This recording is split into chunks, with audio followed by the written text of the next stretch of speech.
Yo, can you see me? Can you hear me? I don't know why I said it like that.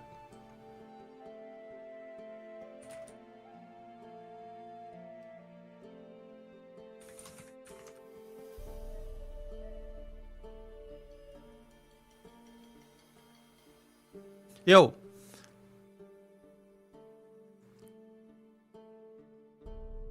It's Monday, by the way.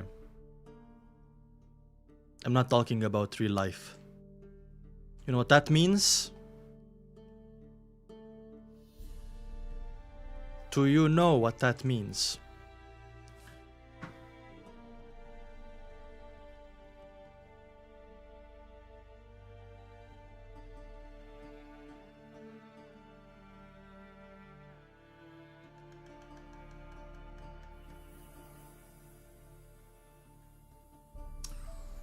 It means Indo is married to 5 guys.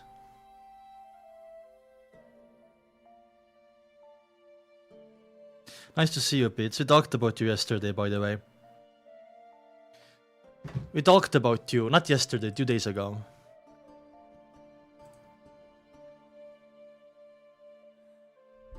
Here we go.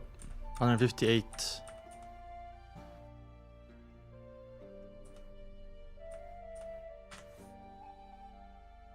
I'm not gonna tell you. It's a secret. I need to fix my wall.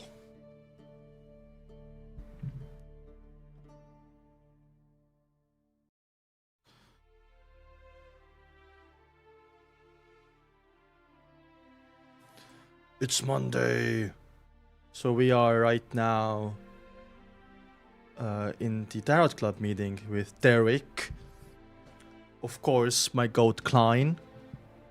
And of course, best girl Audrey. No Susie in sight though. We already have a spectator, so I don't think Susie is gonna join, which is sad. Let's wait a few minutes until everyone gets here.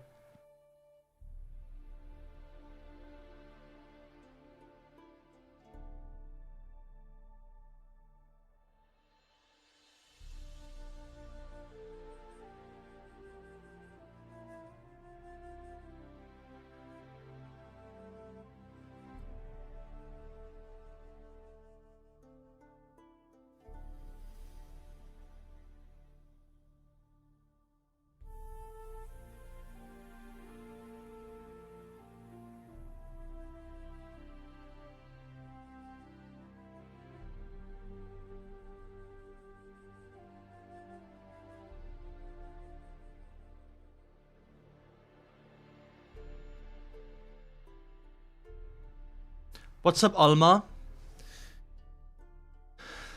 You know that Alma's favorite character is Azik. I love Azik as well.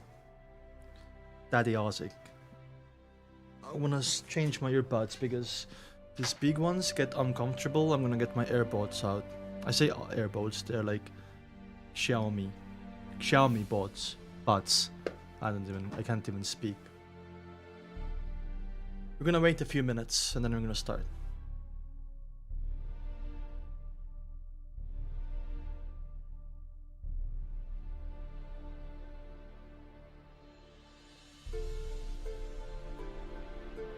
The fufu. Huh?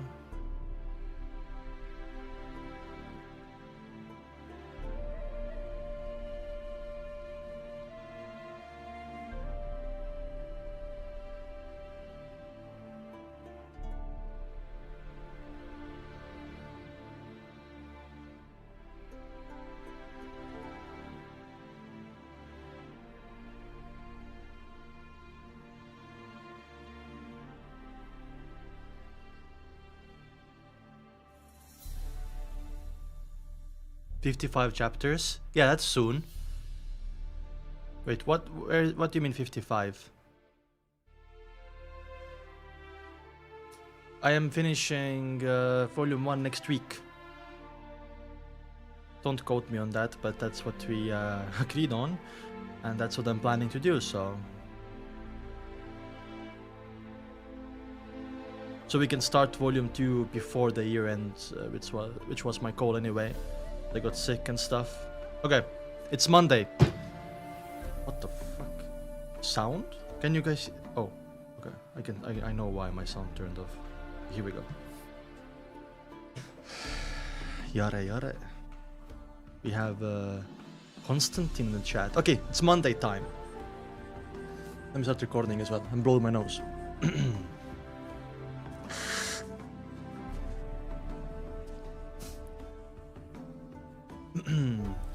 Preparedness averts peril. True. I don't know what context, but true. How enviable is for Miss Justice to always maintain a cheerful mood. I wish I could be like that. Listening to her lively greetings, Klein couldn't help but sigh wistfully. He then recalled the dime she had taken out of £1,000 so easily and realized that it would be very difficult if he wanted to maintain his cheerful emotions like Miss Justice. The son Derek was a young man that cared a lot for his reputation. Immediately replied, I have obtained the telepathist formula. Klein has as well, so yeah. Also, I think the music is too loud. Yara yara does it. I guess so, yeah, I did say that. Let me turn down the music. I think it's too loud. Let me know if it's on. For the past week, he had been settling the inheritance that his parents had left him. Besides the property, furniture, and a few sentimental items, the rest of the valuable items were brought to the black market in City of Silver in exchange for the telepathist formula and the Bard potion ingredients. His meals were now rationed. Ooh. Music was okay. Let me put it up again.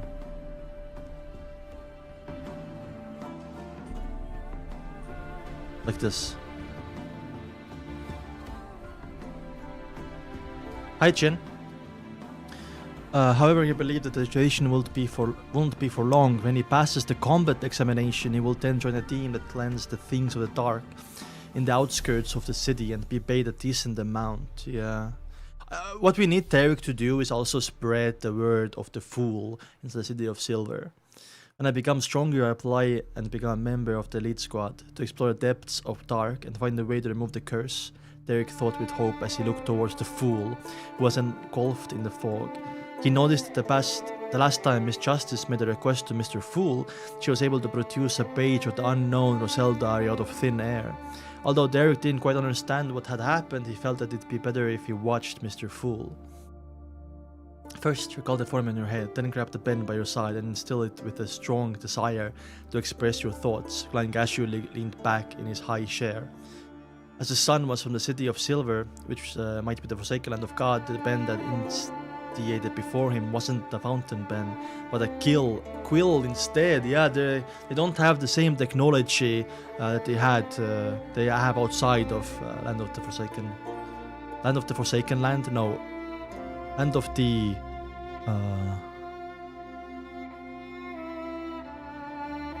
I'm just blanking right now. The Forsaken Land. Can't even find it, dude. City of Silver, Forsaken Land of God, exactly. Of course, there still wasn't any ink. Derek didn't dare to doubt what the Fool said, so he immediately grabbed the quill, then suddenly appeared by his hand. He followed the Fool's instruction as he expected. He saw the telepathist potion formula appear on the brown goatskin parchment before him within seconds. Let me fix it for you. There we go. Thanks, guys.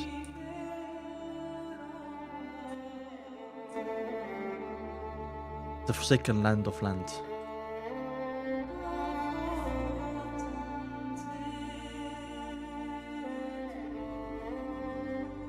No, it's God. It's Forsaken Land of God. It's singular God. After looking through it, it probably is symbolic as well. The naming. After looking through it twice, Derek silently pushed the promised item towards Miss Justice. Audrey was overjoyed and eager, but she took the parchment gracefully. She glanced at the page, and the words that Klein had translated came into sight. Main ingredients: phantom nether tray, complete visionary clan, 10 mil of half spectre rabbit spinal fuel. Ugh. Wait, aren't those ingredients different? Supplementary. I'm guessing. Oh, it's a different naming. That's why. Because the ingredients in the City of Silver have the old names for it.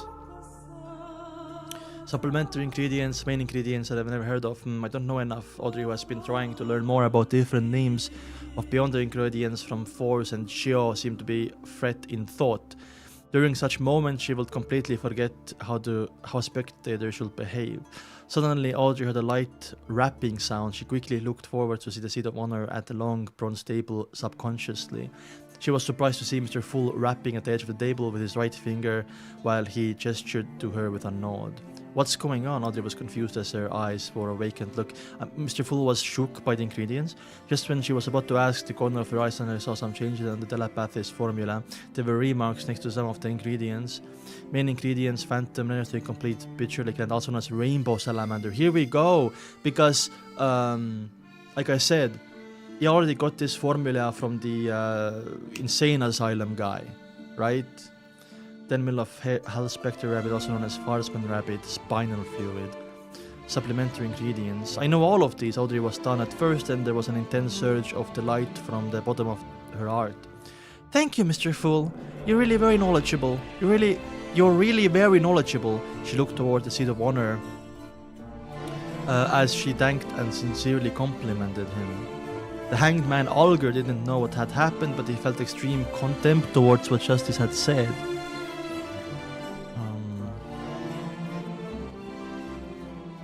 How could you describe a godlike figure with the word knowledgeable? His existence alone is equivalent to knowledge itself to a certain extent. Holy clays. Klein accepted Miss Justice's compliments without any misgivings, because this wasn't something he would have done just because he had chanced upon the psychology alchemist telepathist formula.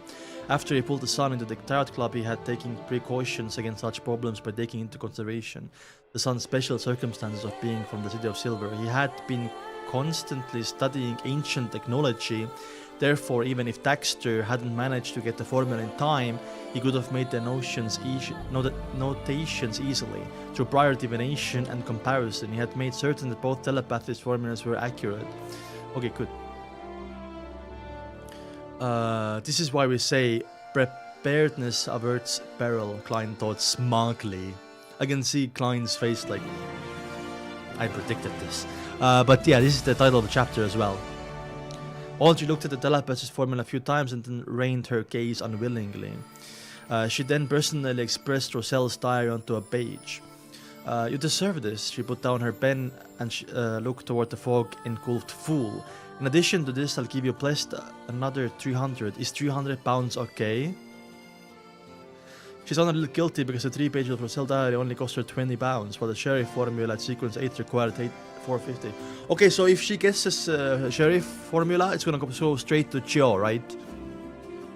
I wonder actually, if Joe or Force join, what will their tarot card be? Let's actually do a little bit of investigation. Tarot cards.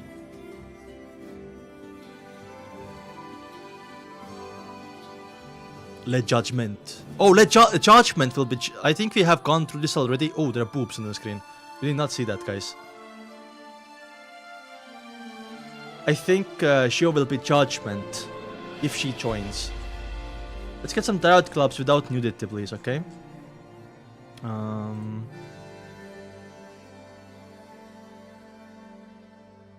You guys saw nothing. I want... here we go. This is all of them.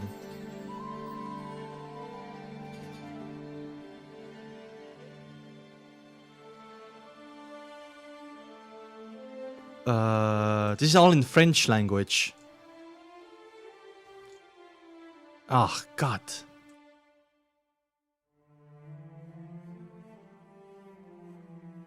Here we go. This is a good one. No, this is like someone fan-made. Someone link me a good pictures of all Tarot Club. Okay, I think I found it.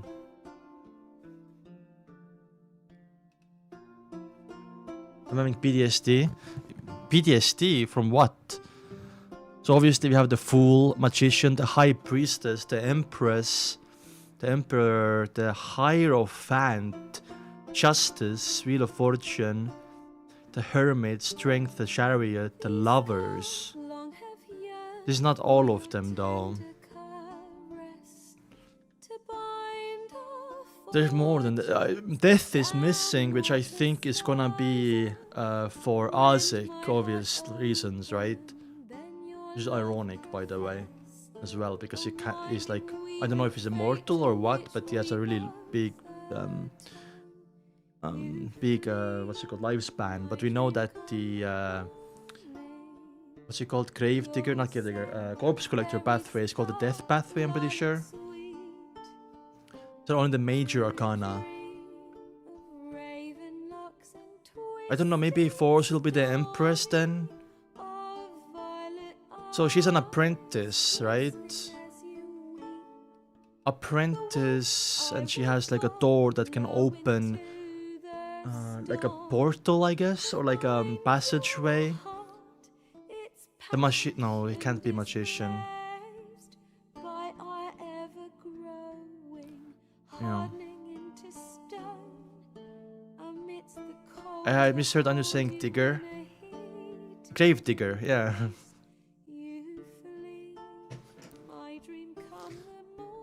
What's Isaac? Binding of Isaac?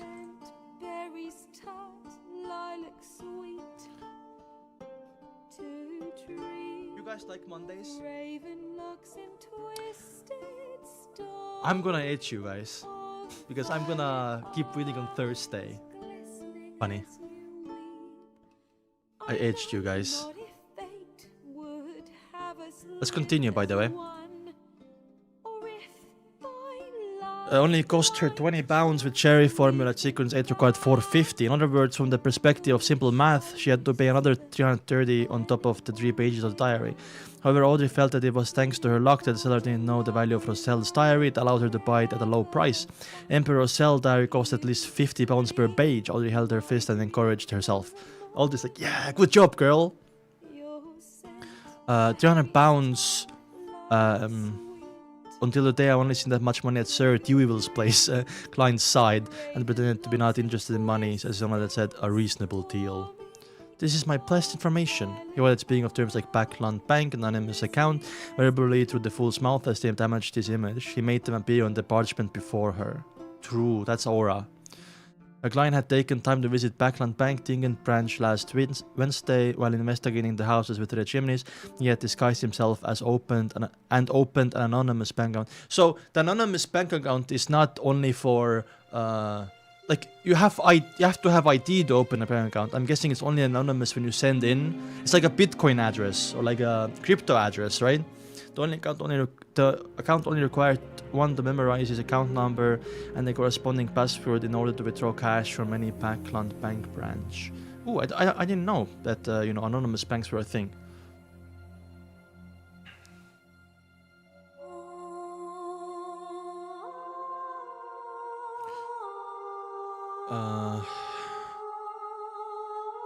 Here we go. Dog, off center again, man. If one found that it wasn't secure enough, he could also request to add in a signature and thumbprint verification, but that will be more troublesome. In order to keep this a secret, client left it with a password. The password is written in ancient Hermes. The fool doesn't belong to this era. The mysterious rule about the grey fog. The king of yellow and black who wields good luck. That's one hell of a password. Nobody's guessing that. An ancient Hermes itself can be used for rituals and prayers. Anyone who dares to copy the password will be reciting my name. Then I immediately receive a signal and can simply find out who's the one trying to steal my wealth from above the grey fog. Klein is satisfied with the idea that he came up with. That's crazy, dude. Again, he's preparing and planning ahead. The only downfall was it will slightly expose the existence of the fool, but the risk was within an acceptable range. Audrey pushed diary page to Mr. Fool as she took the parchment with information of the fool's blessed. Recorded on it was the Backland Bank and bunch of numbers that formed the anonymous bank account. I wonder if Mr. Fool blessed is a male or female. Which sequenced he or she is Mr. Fool. Klein is calling or saying that my blessed will get the money, but it's just himself, dude.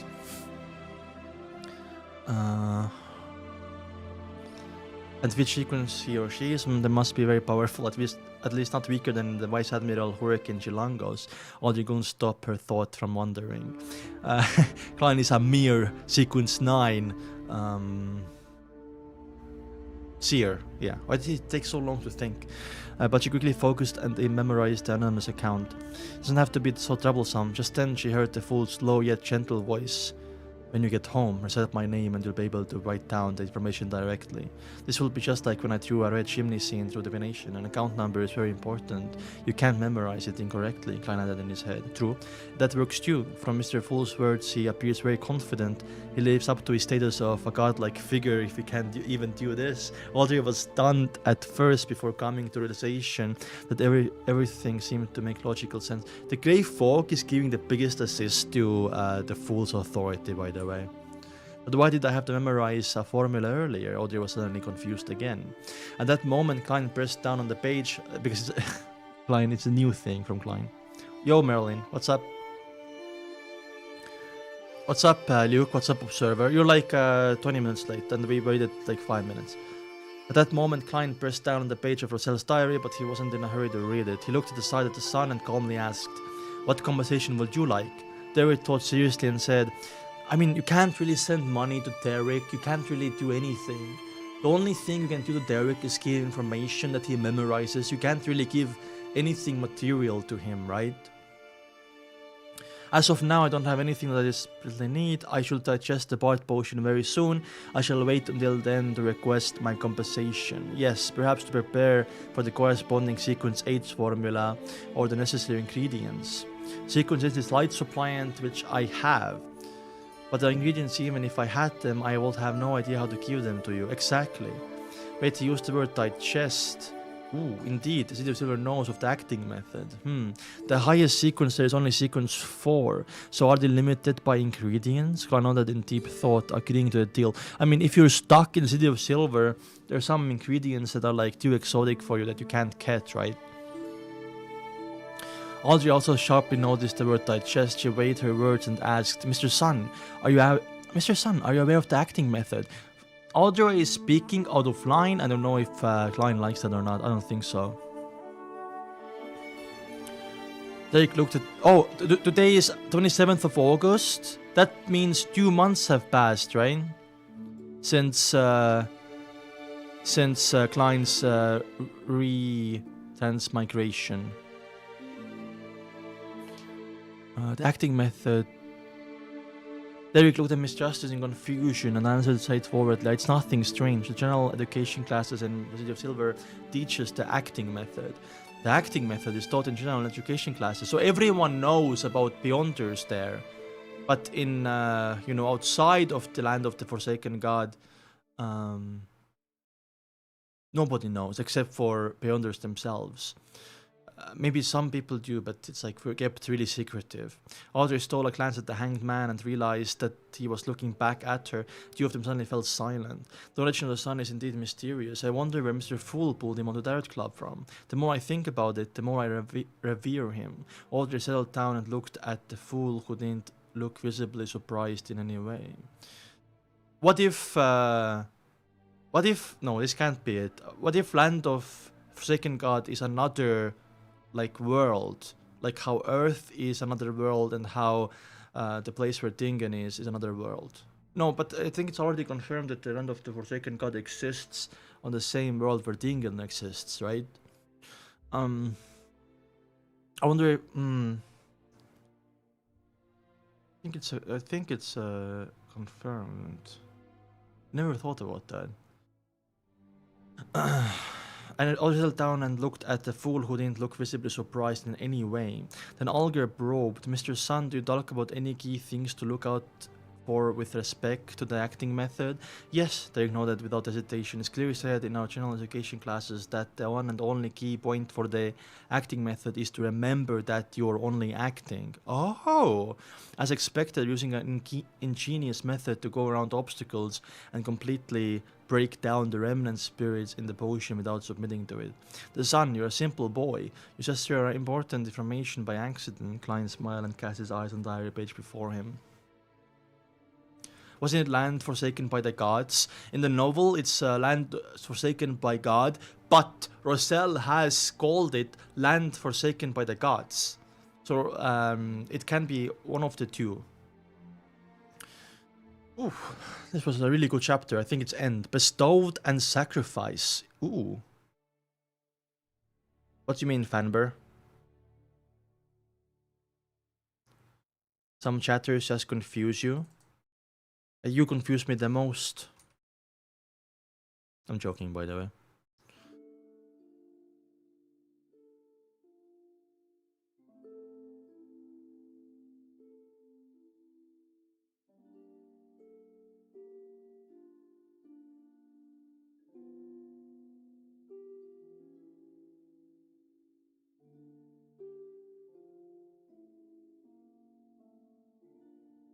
Damn, I'm so intrigued with the City of Silver, and if Klein is ever gonna like liberate and the Forsaken God when he becomes like sequence 2 or 1 or whatever, if he becomes, when he becomes the Lord of Mysteries.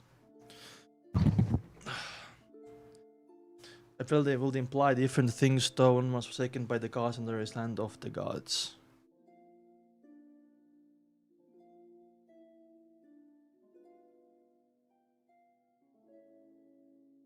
Yeah, true. Bestowment and sacrifice. Messy Chinese sentences were scribbled to the yellowish brown goatskin. Why messy? Was bro drunk? 2nd August, this goes deeper than I imagined. History sure is something that can be manipulated easily. I mean, you are so right. Also, history books are written by the victors.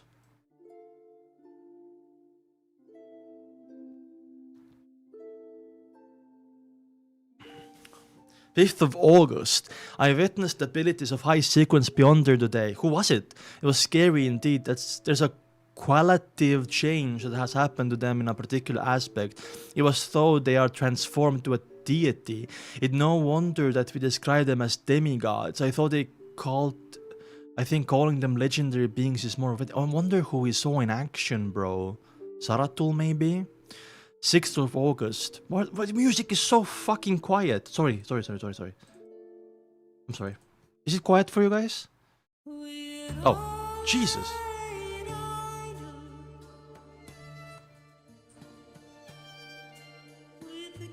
6th of August, there's something strange going on. Why would the 7 major churches adopt such a strange attitude towards devotions? At the low and the middle sequences, they not only provide the main ingredients to those who manage to advance, but they're also generous enough to share the formulas and demonstrate the process needed to create the potion. They would also explain in detail if a ritual is needed to create the medicine, yet finished potions are the only things they provide to those who are advancing to higher sequences.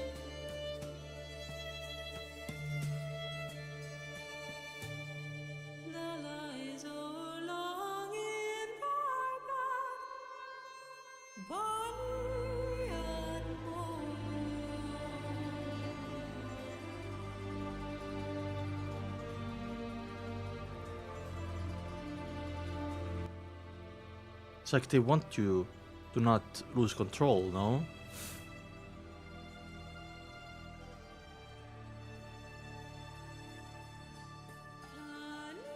And they want to keep the ingredients hidden, because what if the ingredients are a taboo? So higher sequence potions only provide to those who are advancing to higher sequences. What if some ingredients are like ashes of 10,000 humans? And you have to do a whole genocide to get the ingredients for a high sequence potions or something like that.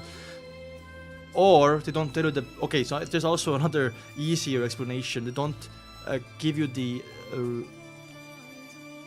They don't give you the recipe for the higher sequence potions because they don't want the potion to spread the info, right? They don't want to leak the information.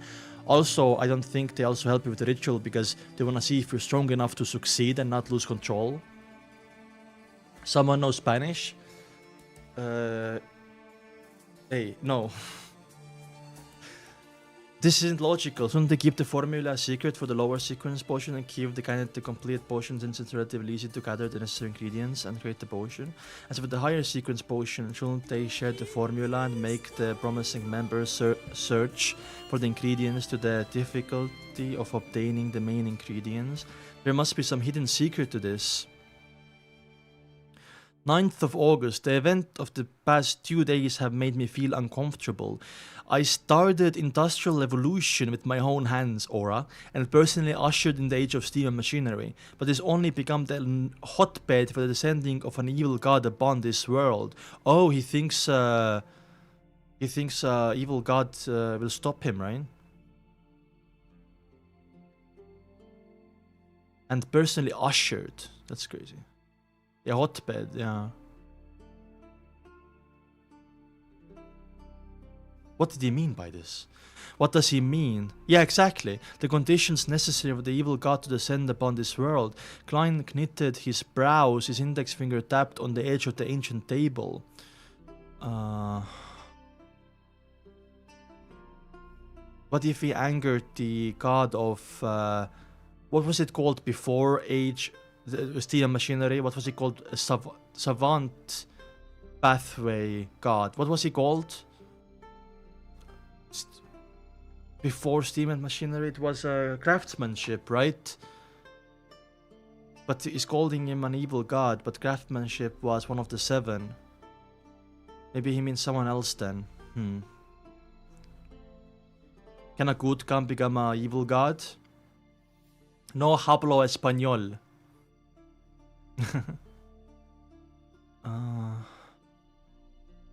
What does he mean? The conditions necessary for evil god to descend upon his world? Klein knitted his brows. Yeah. It's interesting. Rosell should actually write his thoughts better. Did Mr. Fool encounter a difficult problem? Anything that can trouble him must be something of another level. Audrey looked at the leader, obscured by the thick fog, and interpreted his state through his body language. Klein was indeed pondering over the problem related to the upper echelons, but he didn't arrive at an answer. He doesn't have the possibility of using divination to gain some sort of revelation. Yeah, you should do that. It will be impossible to divine something of use with such simple sentences. I'm not a prophet. I wonder if there's a sequence called prophet of something, like prophet of mysteries. What if I divine with a statement the conditions necessary for the evil god to descend upon this world? It feels too risky. Thank you for subscription, Masters. Thank you so much. You're so cool, man. The evil god might not be horrifying as the eternal blazing sun, but the abilities might be much more mysterious. It might be able to trace the divinations back to me. Also, no way to divine how large of a risk it will be taking if I were to divine a statement. After all, just divining if something poses any dangerous. Once it has deities involved. Oh my god, thank you so much, Merlin, as well. Master Merlin, you're so cool.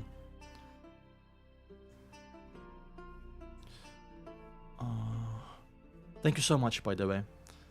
The arrangement of churches regarding potions is indeed mysterious. I wonder what kind of secrets they hide.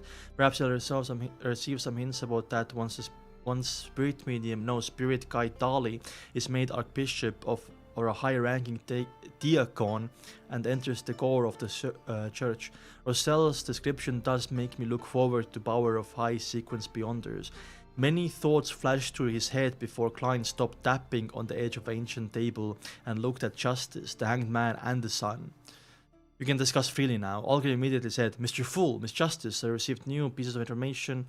Vice Admiral Hurricane Qilangos infiltrated Backland to complete a difficult mission. He might stay for an extended period of time and create an appealing tragedy. Also, I know that this incident involves a very important item that allow Qilangos to quickly become a high sequence beyonder. Quickly become a high sequence beyonder? Does he not fear losing control of himself? Audrey asked, adopting the posture of a spectator. Qilangos was only sequence 6 Wind Blessed. Wind Blessed is a sequence 6 of what's it called again? The Lord of Storms. Damn, I'm rusty, man. Got to pull out the notes. Sailor.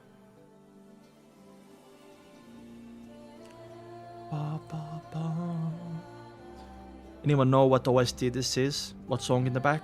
If you know, you're the GOAT.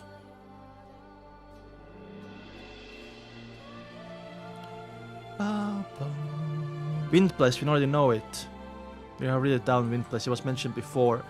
Sailor, Folk of Rage, Seafarer, Windblast, yeah.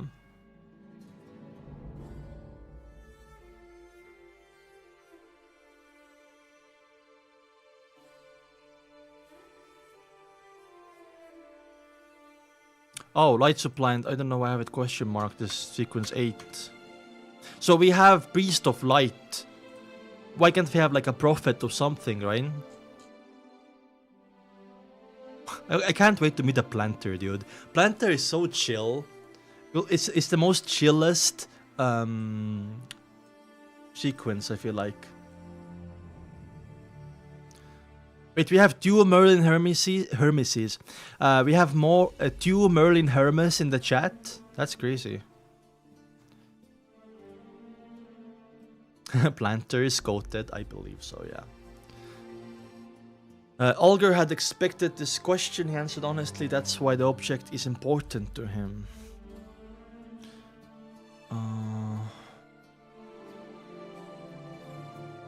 Of course, those are simply my deductions. Information is said from goes like this. Qilangos believes that once he completes the commission and claims the object, he will be equal of Nast, the king of the 5 seas. Is that the Pirate King? The Pirate King. The 4 Pirate Kings will then become the 5 Pirate Kings, and the 7 Pirate Admirals will reduce to 6.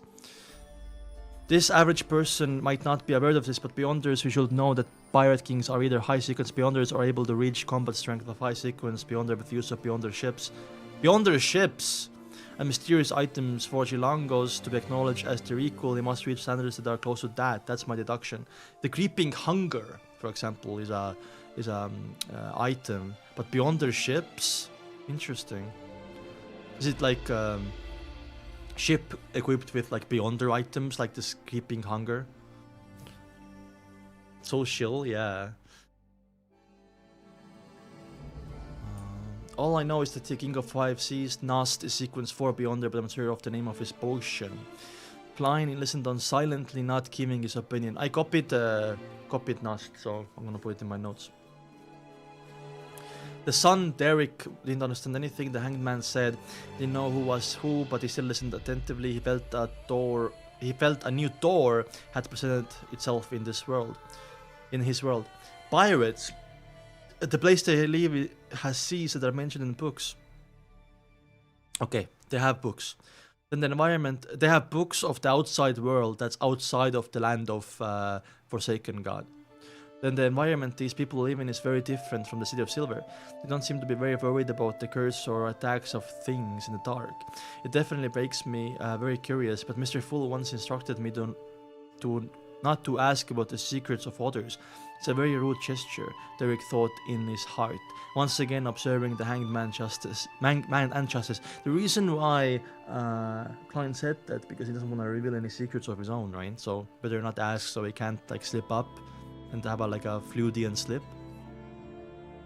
The deduction is very reasonable, of course. That could also be a mysterious item that could hold its own against high sequence Beyonder. Justice replied with a smile.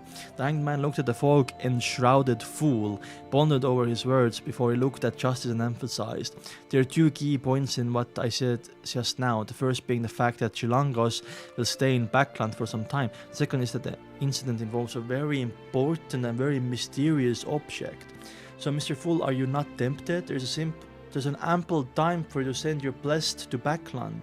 Olger had in his heart, but didn't dare to say it out loud. All legal too was beat about the bush. Mr. Olger, you don't need to emphasize this repeatedly. I know what you're getting at, but my ability is to not allow me to interfere in these matters. Furthermore, I can't leave Tingen without permission. True. Klein leaned back and thought in frustration. Ignoring the blessed, I can actually find 2 relatively strong Beyonders to help. One is Dali, who sequence 6. Who's the other one? Who has advanced to sequence 6, but he cannot tell her everything. Who's the other one? So, someone else from the Nighthawks, but I cannot tell her everything. The most I can do is Asik, I guess. The most I can do is mention that I've gotten some information that Vice Admiral Qilangos has infiltrated Packland and is living at a particular street and what he plans to do. So the street deduction we because of like Audrey and Force went to the detective last episode, we know it's near water. We know that it's in Backland. We know it's near where a lot of people live because it needs to harvest like people. It eats people every single day or every other day. So and poor people who people don't care if they go missing.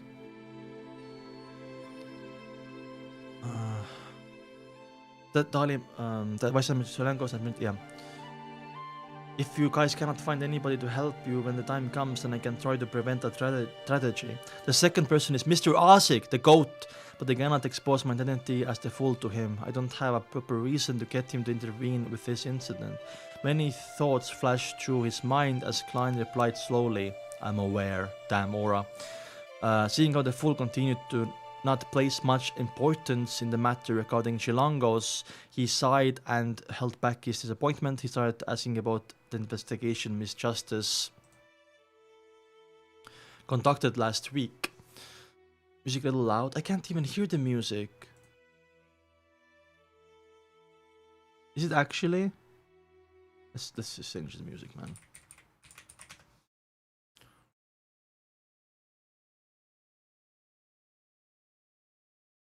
This is my favorite soundtrack recently.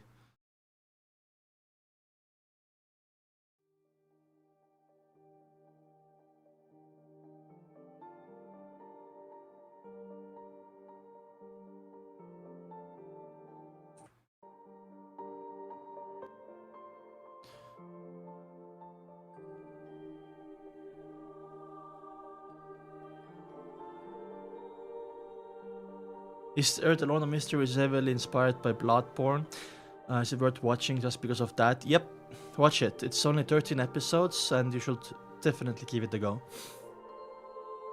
In conclusion, we have more or less targeted the general area Qilangos will be at and will soon start the next phase of investigation. Audrey first gave a simple summary, then with attitude that she was doing something important said, we need more information, preferably the hobbies and habits of Qilangos. Olga recalled he loves to fish. Okay, so he is near a river, we know that. He loves to fish, especially fish from the sea. He will slice it and eat it raw. Damn Chad. He also likes hard liquor and despises champagne, red wine and the like. So he's a tough guy. Maybe near a bar as well then, or a pub. He will often look for a woman to relieve his needs whenever he heads to shore. And with his strong body, one woman will not be enough to satisfy him. Jesus. Used to using cold weapons and avoids hot weapons. What does that even mean? He cannot be away from water for long periods of time. What I mean is he needs to swim or dive once every couple of days. Okay, so that's why he's avoiding hot weapons. What the fuck? Audrey committed these facts to memory, creating an ample character of Qilangos in her mind. Seems like a big guy. Let's hope that the investigation will be a success. It's a pleasure working with you. She smiled after Olger was done. My pleasure, Olger could do was force himself to believe in Miss Justice, who had considerable power in Backland. Throughout the interaction, Klein seemed to be listening intently, but in reality his thoughts had been diverted to another question. That was the question of how to deliver ingredients to Sun if he managed to obtain them. That's actually so fucking true. That's also one of the reasons why I think when Klein reaches like sequence 2 or sequence 1, he's gonna liberate City of Silver just because of Derek. Not that he had passable understanding of the field of mysticism. Klein instinctively followed the line of thought of using ritualistic magic. This reliance was unnatural given the success he had when using ritualistic magic. When I was previously flipping through the confidential information of the Nighthawks, I came across records of the goddess bestowing holy items to her followers. Really, you can do that then? Using the grey fog somehow? Or like, I mean, it was the goddess, so higher sequence beyonder. So you have to level up in a sequences, then you can do that. There are also records of items ascending in rituals involving evil gods or devils. Does this mean that I can bestow someone something when responding to their prayers and transfer materials that way? Should we put Bloodborne music after this, by the way? In previous attempts, I could only reply with thoughts containing pictures and voices, but that doesn't mean that I'll always stay that way. There will be some new changes when I advance to sequence 8. Exactly, Klein. Exactly. I mean, I think it's pretty obvious at this point, or at the end of season 1, that, you know, all these important gods are high sequence beyond their sequence 1, right? There could be some new changes when I advance to sequence 8. So something important to consider. When I bring material from the real world into the world above the grey fog? Alright, there's often a step for sacrifices and rituals involving evil gods and devils. Can I consider sacrificing something to myself? Food? Money? No.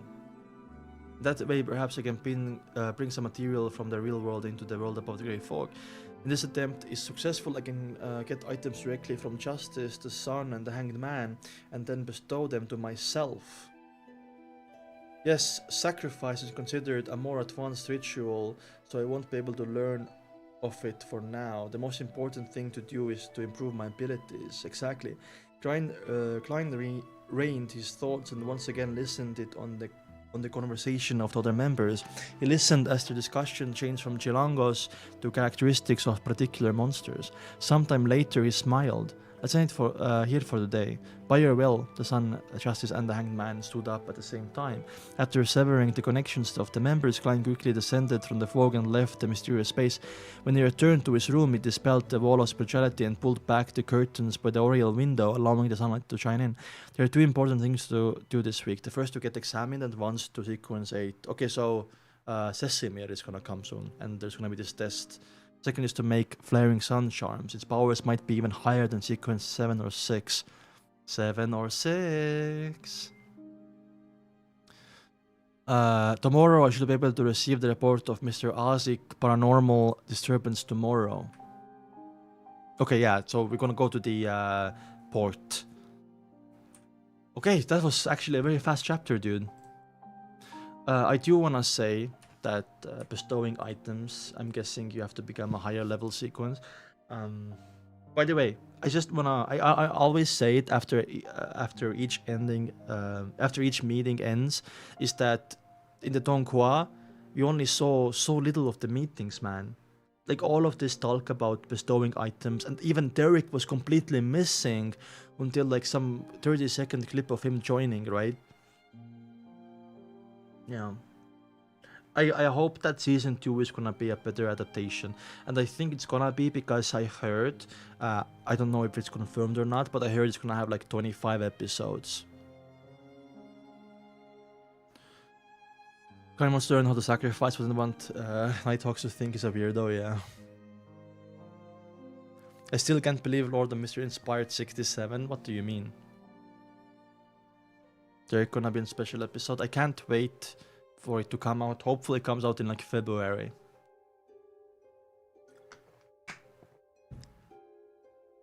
I wanna finish volume 2 by the end of February.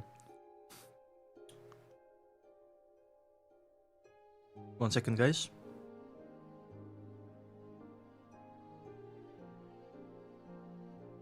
Oh, I forgot to say. If you are a donghua enjoyer, and you watch my, I don't know, RMJI reactions as well, Record of Mortal Journey to Immortality, there's a new poll on Patreon. I put Tale of Herding Gods, I don't know. Which donghua to watch next. So Renegade Immortal, Linkage, Tale of Herding Gods, Sword of Coming. And looks like Linkage is winning, right? So if you're interested in any of these shows, go vote. It's completely free. You don't have to be a Patreon. You don't even have to have an account. Link gauge. So go.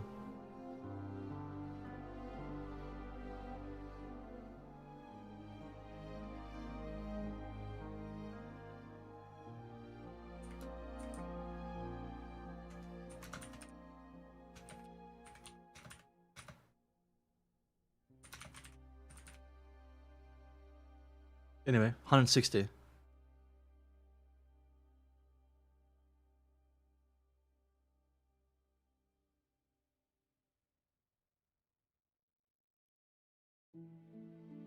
Long gauge. That's funny. Next summer is the special episode. Okay. Seizing the opportunity.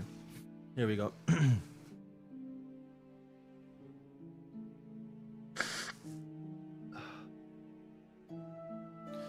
Tuesday morning. No, it's Tuesday. We are the furthest day away from Monday. Having completed his mysticism curriculum, Klein didn't look for a quiet corner to read the comparison of ancient and modern names or Nighthawk's case compendium, and instead stayed in a break room to play cards with Leonard, Kenley, and Royale. I only told Mr. Ozick to create an opportunity for me to take sealed artifact 30782 out. It still depends on my improvisation skills to seize the opportunity. Klein's mind wasn't on his cards, so he played terribly. He lost 5 solid in an hour, oof, and felt the pinch. He planned to concentrate on the game to recover some of his cash. After he bought various ingredients for the Flaring Sun charms yesterday afternoon, his private stash of cash returns to less than £1 once again. Plus he had to pay 2 soldi every day for the garage rental fees to search for the house with the red chimney. Damn problems. As they were waiting to Kenley to shuffle the cards, he picked up the copper penny before him and spun it casually. He suddenly felt Royale's gaze on him, a very intense gaze. What? When he was first stunned, he only looked at the copper penny that was about to fall. Is she wary of me cheating with divination? We're just playing cards amongst ourselves. Do we have to be so serious about this? Slyly understood and slammed down the penny with a dry laugh. Just then, Dunn Smith knocked on the door and entered. He looked around and said, "The situation in Morse Town, Leonard, please handle it." Morse Town? Klein felt his mind jolt as pretended to ask curiously. "Captain, what kind of situation?" "Ozick is on the move." Dunn glanced over the explained. Recently there have been a few paranormal cases in the area. Firstly, it's not Ozick. Firstly, because Ozick was in the port. People will hear sobs when walking past the cemetery and see vague figures flash by. Spirits? Then a widow encountered her deceased husbands when she woke up, used the bathroom in the middle of the night. She nearly fainted from the fright. In addition, there was an elderly man who lived alone. He began hearing heavy footsteps reverberating in the house all the time. However, silence reigned once again the moment he lights a candle or gas lamp. These people in the town are believers of the goddess, so the local priest reported the situation. Priest Dadzik? Oh, you really love Ozick, don't you? No one got hurt and almost borders on the level of a prank. It should be okay, so it is Mr. Ozick. It's just Morse Town. Klein used an expression and tone that he had rehearsed many times. That's kind of sad though. Making people see your deceased husband. Ooh. Klein used an expression and tone that he had rehearsed many times. Bro was practicing for this. "Captain, there might be a secret link for these paranormal cases to happen so suddenly. In this situation, divination could provide an important clue. I think I can help Leonard." Upon hearing that, Leonard's green eyes immediately locked onto Klein. Ugh. He was apparently trying to find clues and traces from Klein's face.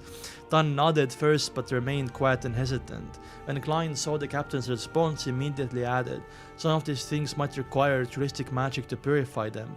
"Makes sense," Dunn thought and said. "You and Leonard will head to Morse Town then." I don't think Ozick is a DILF. I think so. Ozick is 1.6 thousand years old, right? 1.4 thousand. He's a DILF.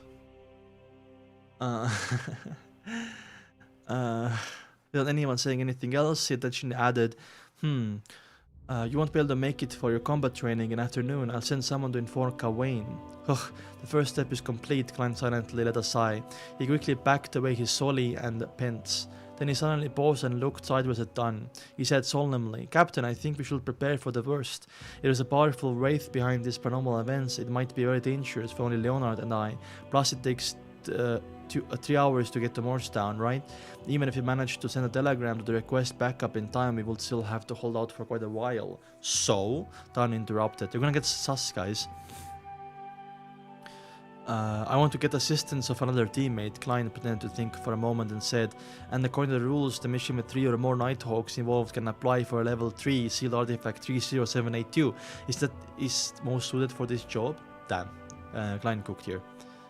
Upon hearing that, Leonard laughed and said, exactly your style. Careful, cautious, taking no risks. Seem to be implying that I'm a coward. I'm a person who looked directly at the eternal blazing sun. Don't say it out loud, Klein. I did not say it out loud, but that's funny. Klein pretended that he didn't hear Leonard and earnestly looked at Don Smith. Captain, what do you think? We should really take an extra care against any accidents. There have been too many coincidences lately. Don nodded thoughtfully and looked at 2 teammates keenly. Join Leonard. Okay. That was easy to convince. Decomposing, that's crazy. And Klein on their trip to Morse Town. Oh, hurry up and write an application. After I sign it, I retrieve sealed artifact 30782 from Chinese Gate. Alright, the short Kenley said. There's no need for calling him short every single time, man. The short King Kenley, putting down the cards in his hand. Alright, Glenn fist bumped in his mind while he looked anxious and solemn on the outside. At that very moment, Sika was monitoring Hood Eugen in the asylum while Fry was on duty at Chinese Gate. Klein left the recreation room and put on his black tuxedo. He took his hat and cane, then waited together with Leonard for Kenley at the stairway that connected to the basement. There was no one there and it was extremely quiet. Leonard suddenly looked sideways at Klein and said, I think you better give up on our realistic dreams. What? Klein replied in confusion. Leonard walked toward and stood by the edge of the stairs. He looked into the darkness of the stairway. Even during a mission, it'll be impossible for you to discover my secret, understand my uniqueness.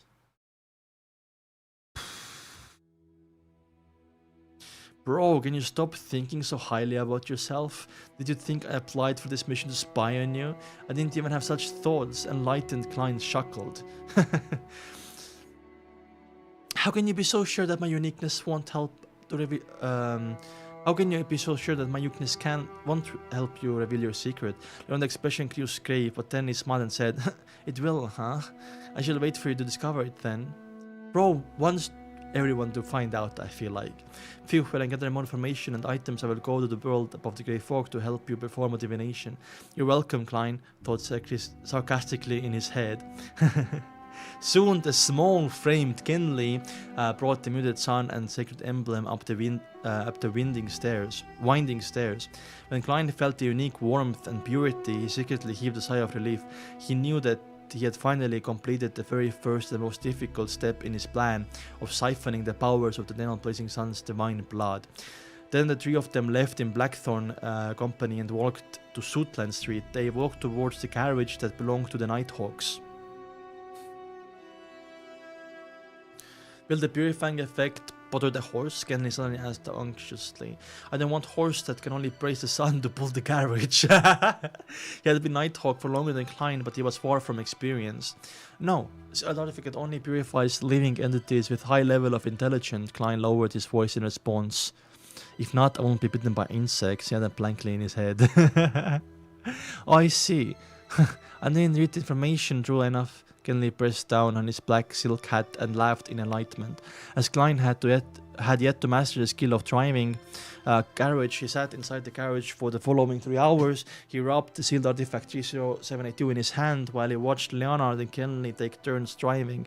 They finally arrived at Morse Town around lunchtime. How beautiful, Kenley complimented sincerely as they stepped down from the carriage and looked towards the boundless golden wheat fields that surrounded the area. The dates representing the volcanic constellation was coming to an end, and the bumper harvest constellation was going to rule everyone's life. So they also use constellations to tell like seasons and stuff, right? Frey is really interesting. Frey is very like monotone as well, like Frey looks like this. I feel like we're gonna see Frey again in volume 2 or volume 3. I feel like we're also gonna focus on Leonard, and I have a sneaking feeling that maybe Leonard's like story is not finished, of course, because of the shadow and everything that he has. So maybe Fry or Leonard will be part of the Tarot Club. I think Leonard is more likely to become part of the Tarot Club because if Asik joins, I don't think Fry will join because they're on the same pathway. Man, my head hurts a little bit.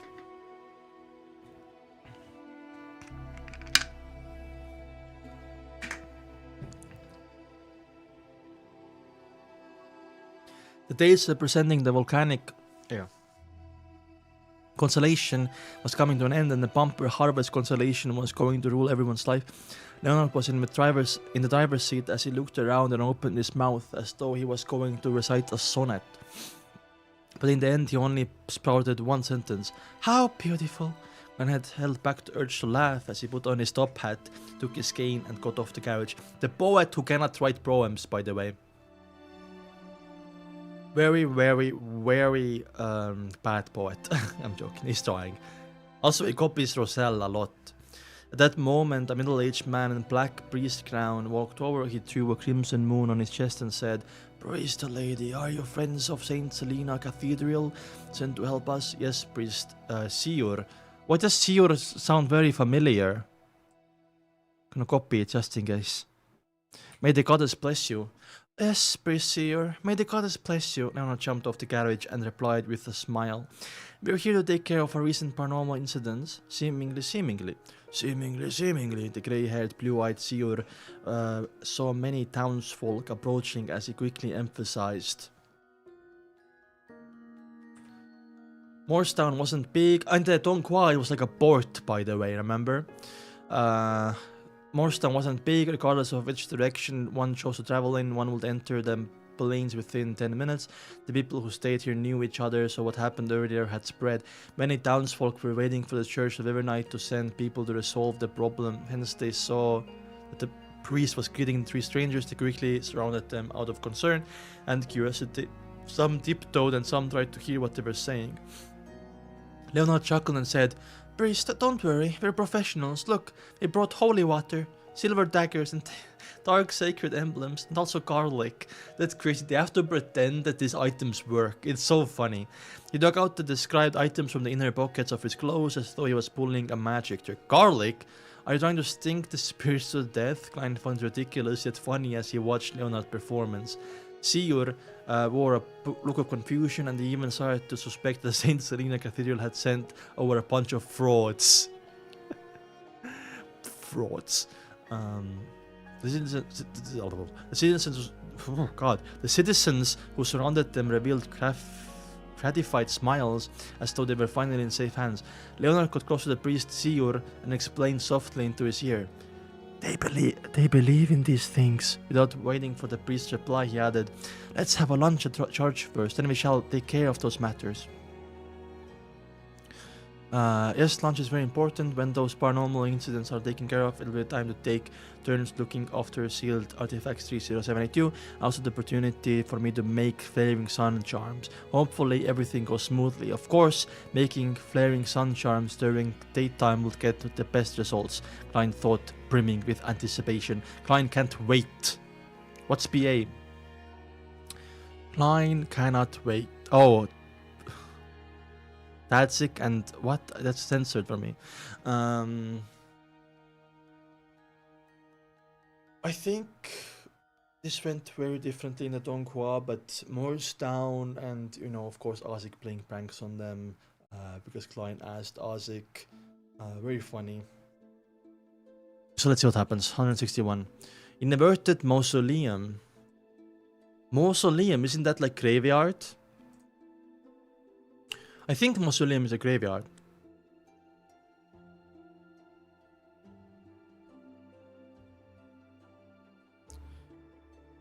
Let me check something quickly.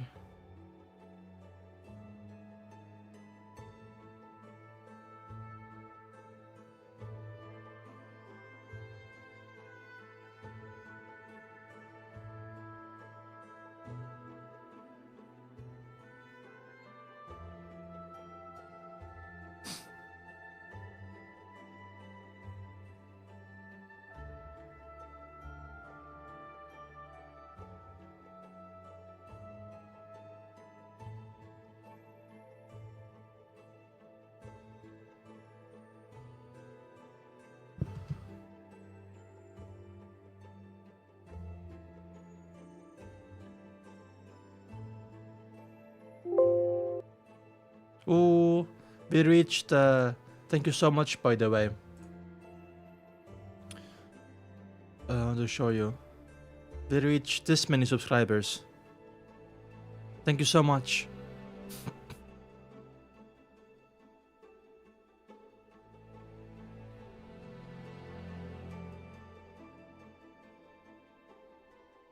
Seven. Thank you, guys.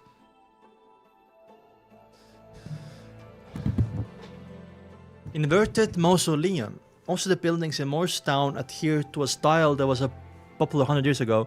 The most eye-catching building in the town was Black Cathedral Spire. After settling the carriage, Klein and others quickly finished their lunch of bread, toast, bacon, butter, and coffee.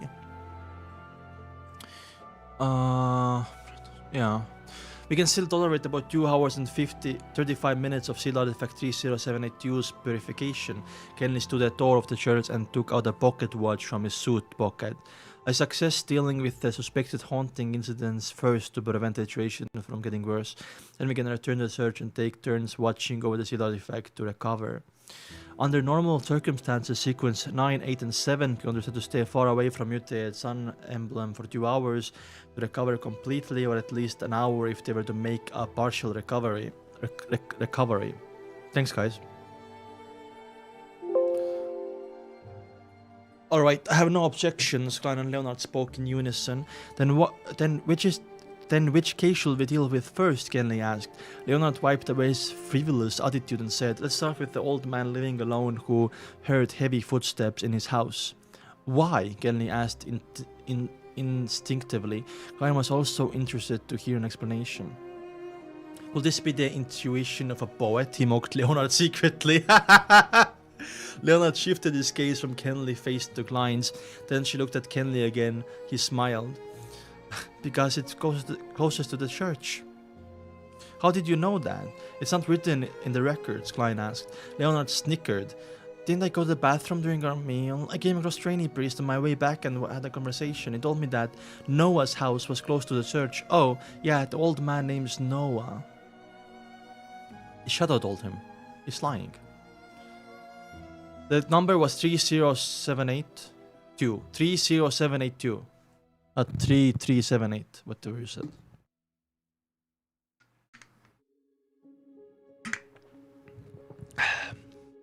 Noah is also a biblical name, by the way. A lot of biblical names. He sure lives up to his name as an experienced Nighthawk when it comes to performing missions. Klein gave a dry laugh.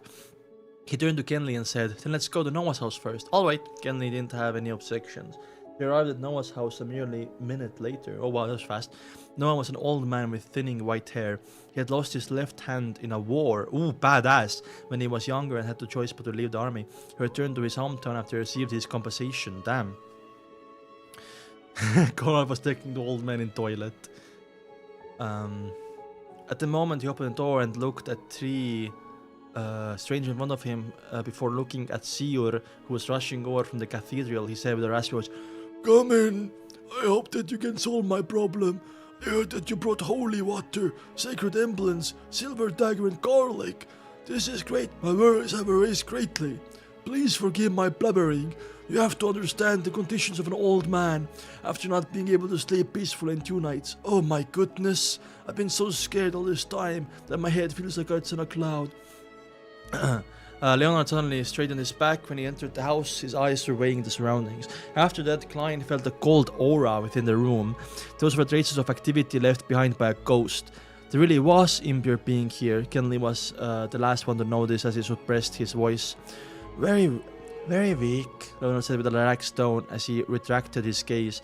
The Midnight Poet was the Midnight Poet was a job with a relatively high spiritual sensitivity when compared to all the other sequence 8s in the searcher's records. Okay, so it's a big buff. Yes, Klein could feel the warmth and purifying energy of sealed artifact 30782 quickly dispelling the sinister aura in the room without any trouble. It was the garlic, guys. At this moment, the people of the town had all gathered at Noah's house, looking curiously at Klein and Clenley. Leonard cleared his throat and recited, "We have the blessings of the goddess. Those impure beings will vanish quickly and won't bring about any more trouble." After that, he shot a look at Klein for him to perform the purification trial for everyone to see. Ooh, goofy, Why me? Klein shot Luca back. Of course he didn't know if Leonard understood what his gaze meant. Leonard wants Klein to embarrass himself. But clearly Leonard understood. He said softly, "You are the expert in rituals. Alright, blame me for being the one who volunteered for this mission." Klein tidied his clothes and took out the holy water, sacred emblem, silver dagger, and garlic from Leonard. He first placed the dark sacred emblem in front of the chest and peeled the garlic and tossed it cloves one by one to every corner of the house. Like, pew, pew, pew, pew. This is how garlic is used to dispel ghosts. It's different from the description in the newspaper. Will this work? The townsfolk looking at them broke into discussion. They were curious and excited as if they were watching a circus. That's what it is. It's useless. I'm just acting. Klein suddenly felt that he had become a clown. Ironic, by the way. I feel like if he was already secret clown, this would like help him digest the potion. I'm not gonna lie. He closed his eyes and splashed the holy water onto the ground with a silver dagger, like pew. He splashed the water as he walked around the house, reciting an incantation, the Evernight Goddess, the Mother of Concealment, the Lady Crimson, Empress of Misfortune Horror, Mistress of Repose and Silence.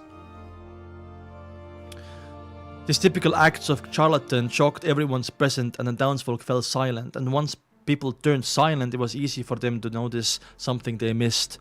What a warm feeling. It feels like I'm sunbathing. I wonder why. No, I feel like I'm looking at the pure sky. How magical. Is it the effect of holy water? No, it's the garlic, actually. They sure live up to their names as priests from the Selena's cathedral. Praise the lady. The townsfolk discussed in whispers. The looks they gave Klein, Leonard, and Kenley slowly became that of respect. Noah also visibly relaxed, not doubting that the problem had been solved. Sealed Artifact 30782 is doing all the real work here. We don't actually need to do anything to chase the ghosts away. All we need to do is stay here for a minute. It's not tiring or troublesome at all. After Klein purified the sinister aura. I mean, what can they do? Like, can they go in and then, oh, it's problem fixed, go out. Townspeople need a performance, you know what I mean? He opened his eyes and put away his silver dagger, drawing the shape of the crimson moon in front of his chest with a serious expression. Praise the lady.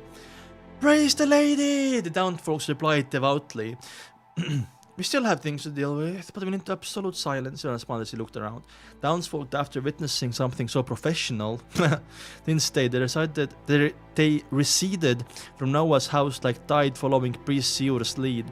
Even the master of the house had to leave temporarily. I actually wanted to take a nap, Noah pouted as he walked toward the cathedral. Leonard took a step forward and closed the door, then turned towards Klein. Perform a divination on the cause of this incident? No problem. Klein also wanted to find out what he could divine. I know Mr. Osik did this, but he seems to be a rather superior nature. This person can live for 1300 years, must be of a superior nature. So my divinations will definitely be affected. Under such circumstances, without any help of the mysterious space above the grey fog, I'm not sure what revelations I will receive. Klein took out the pen and paper he brought along with him and wrote down a divination statement. Receded like Princess hairline, but my hairs are good. You mean my hairline? The cause of haunting at Noah's house. They held a piece of paper and walked around table. He then took a seat, closed his eyes, and leaned back. One suddenly saw a black mausoleum in his blurred, hazy dream world.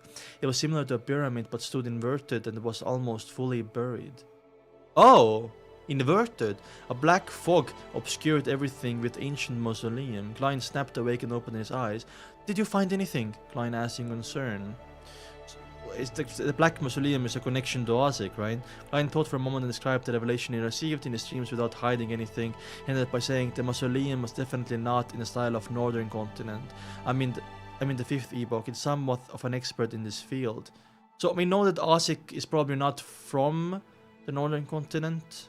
I was a theory that he's from like the Southern Continent. Leonard nodded, seemingly in thought. That's an invented pyramid from the Southern Continent. It represents the entering of Nether Realm from the living world. It's a mausoleum that only so-called descendants of death can erect for themselves, being the Palam Empire of the past or its satellite states such as Highlands Kingdom. Ooh, in some sense it's a symbol of death. Ooh, here we go. I mean, he has bronze skin. Mm, the thing is, it's hard to tell because sometimes people who are a lot outside tan really easily, and they might have bronze skin. So I'm guessing, like, yeah, Ozzy, it's quite obvious. Like Fenber said, Ozzy is from the southern continent, but Death directly mentioned, and I know that Death is a god. When they say symbol of death, notice how this D is capitalized.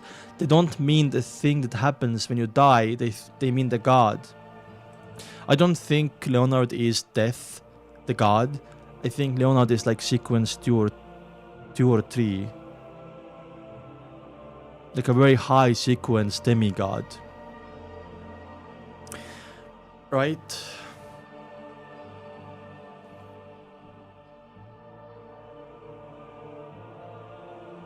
I meant Ozic, I misspoke. Sometimes I misspoke because I have autism. 1 second, guys. There we go.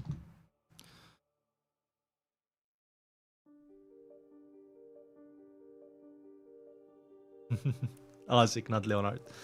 Well, the cause of definitely death, the result of divination are undoubtedly correct. So,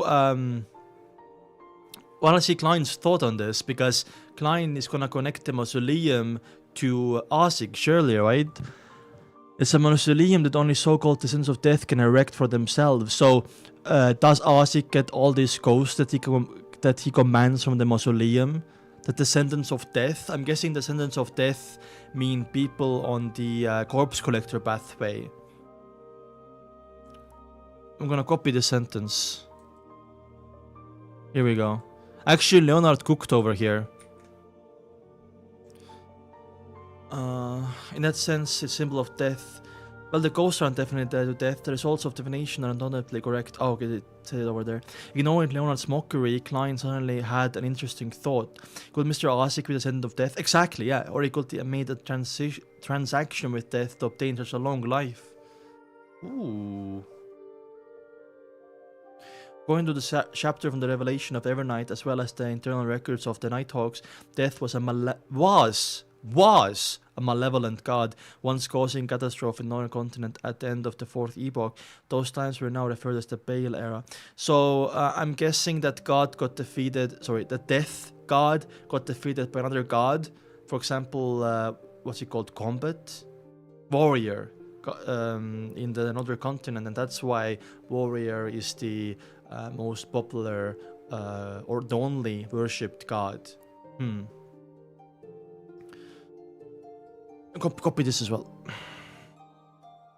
It said that death fell to the combined efforts of the 7 gods. Oh, it's impossible to determine when Lamud Castle was built, but it couldn't have been built before the Baal era. Okay. So Ozic is not death. Wait 1 second.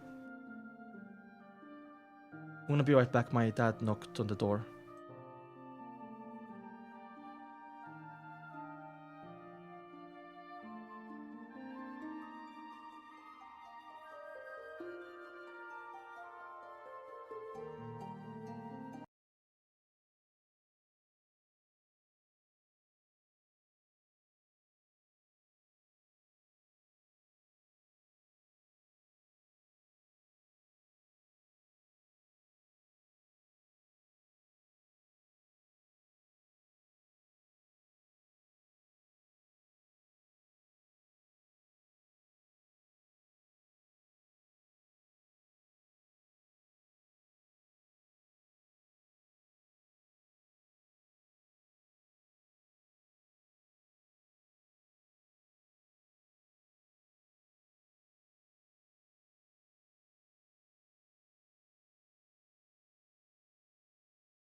I was muted.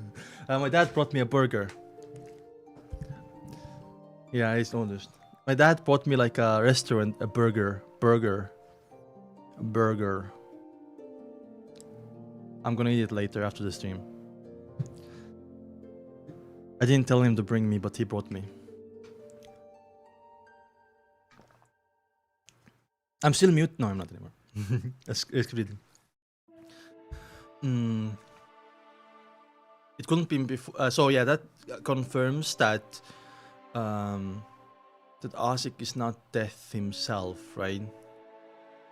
Because Death was defeated, and I'm guessing killed. Was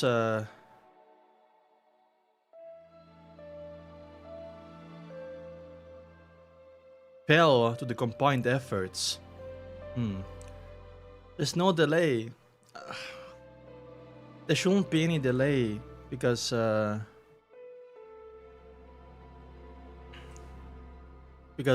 have it on ultra low latency. That means there shouldn't be any delay, right? Is that what you mean?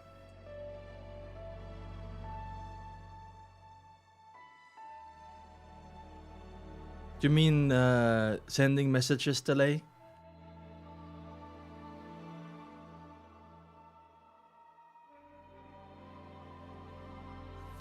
Mods have no delay.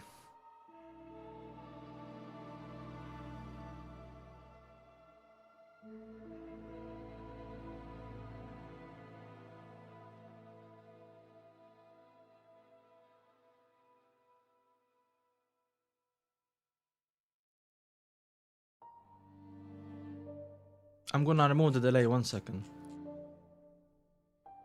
It's okay, the delay is now 1 second.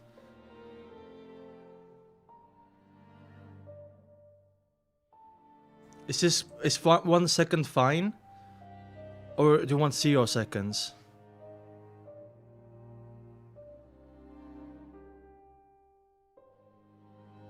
Do you wanna spam, little bro? Little bro turned 17 and wants to spam. I'm joking. The ghost of haunting at Noah's house, yeah. Next chapter. If there was a connection, then there will be something to investigate regarding to the person working behind the scenes. Lives in the house with red chimney. Lives in the house... What? If there was a connection, then there will be something to investigate regarding the person working behind the scenes. Lives in the house with the red chimney and stole the skull of Mr. Asik's child. Of course, this will be an excuse for the northern continent to colonize the southern continent. After all, most of the inhabitants of the southern continent believe in death. Oh, they still do. Interesting. Whoa.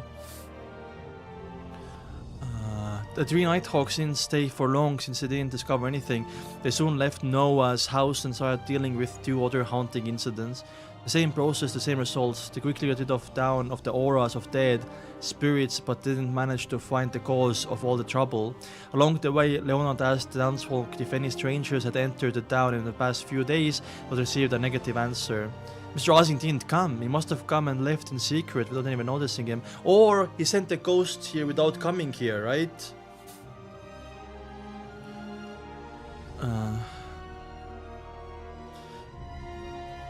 He sure is cautious. When he said that he would not be returning to Tingen by Wednesday, did he mean that these spirits will vanish on their own accord today? Even if he weren't here to deal with it, Klein thought about it as he returned to the entrance of Morse Cathedral at Leonard and Kenley. I think Asik is just that powerful that he can do it very far away whenever he wants.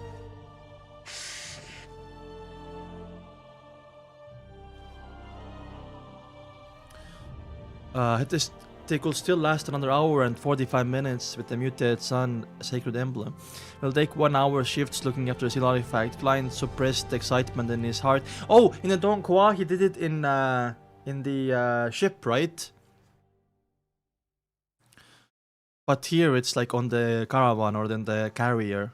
No, not carrier. Yeah, carrier horse. It'll take 1 hour shifts looking after the sealed artifact. Klein suppressed the excitement in his heart. He looked at the color of the sky and said, let's try to head back to Tingen city for dinner. No problem, Leonard glanced at Klein and laughed. But for safety's sake, I suggest that two people look after the sun seal artifact while one rests. Ooh! Leonard is trying to sabotage. I'm not very good with English. That's no problem, Alma. Klein froze for a moment, his mind churning quickly. He smiled in reply. Sure, but this way we have to calculate the most logical rotation. Who gets to rest first? Who's next? Okay, Klein is just gonna actiony, and then Leonard is gonna give up, right? And will we be last? How much time do we need to recover? And by how much? Well, I think that we have to establish an algorithm with an unknown value in order to establish the best way, then compare it with the effectiveness of having one person look over it at a time. It's even better if we can compare the efficiencies too. Let's first assume that the unknown value is... Wait! Leonard's green eyes were blank, filled with fear. If that's the case, let's look after it one by the time. The person looking after it will stay in the cathedral during the shift, as it has sufficient large radius.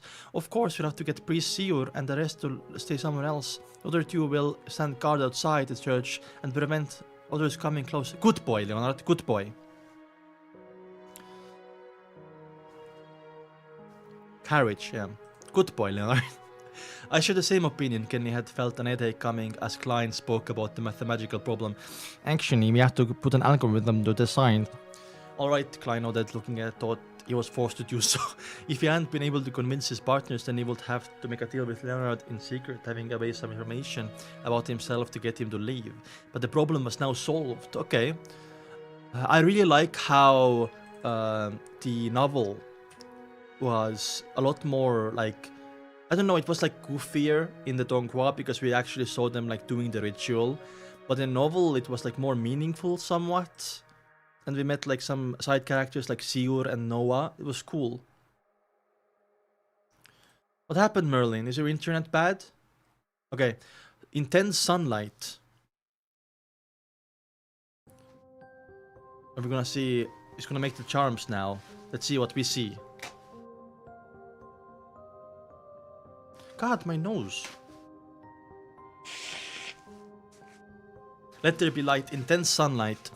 Weak light shone through the window from high above, making the interior of Morse Cathedral a little more visible. Klein put his top hat on his knee while he leaned his leg against his cane. He sat quietly on the first row on the left pew and looked at the altar before him. There weren't any statues of goddess except for a massive dark sacred emblem. Its base was black with a crimson half moon that was surrounded by radiant points of light. On the wall behind the sacred emblem there were a few openings which allowed sunlight to shine in from the outside. They were focused on tiny specks of pure light which combined with the dark surroundings to form a scene that resembled that of a lofty cosmos. None of the traditional gods ever left behind an actual image, only their symbols are worshipped and glorified by people. That seems to be a manifestation of the command. Do not look directly at God. Klein let his thoughts wander. He wasn't in a hurry to make the flaring sun charms as soon as he got the opportunity to be alone with sealed artifact 30782.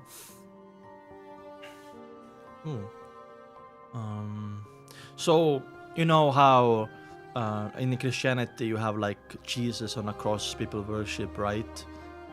But here it's like they only leave behind emblems. I'd wonder if gods don't want other people to know that they're just humans that become high secrets beyonders. I'm guessing maybe that's why.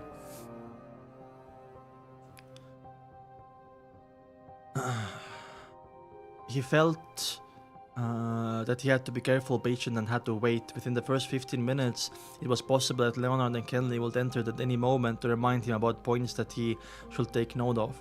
In this extremely quiet atmosphere, time flew by quickly. Klein suddenly snapped back to his senses as he took out his silver fine-leaf pocket watch, flipped it down, and took a glance.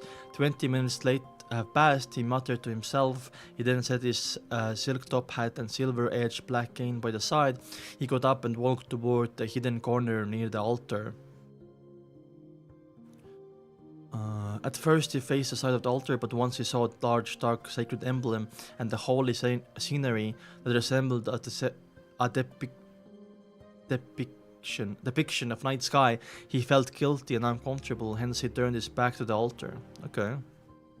You are using the sun emblem inside the cathedral that's supposed to be for the goddess, by the way. I don't know, like, I feel like it might go wrong. Even though, like, in a donghua, he did in a ship. Klein took out a sun symbol that was filled with abstract meanings, then he took out a small candle mixed with sandalwood. He put it at the bottom of the seal artifact 3072. That was a dualistic ritual that he learned from Eternal Blazing Sun. He used an item that was closely related to the deity to represent him, while he used the candle to represent himself. Okay. He took a deep breath to ease his tense emotions. Klein then took out the items required for the ritual one after another, including a carving knife, 2 thin gold slices, sun essential oil extracted from the combination of black rimmed sunflower, golden rimmed sunflower, and white rimmed sunflower, golden hand fingered citron powder, and also rosemary powder. It sounds like you're cooking something, my guy. 2 thin gold slices. How expensive was that?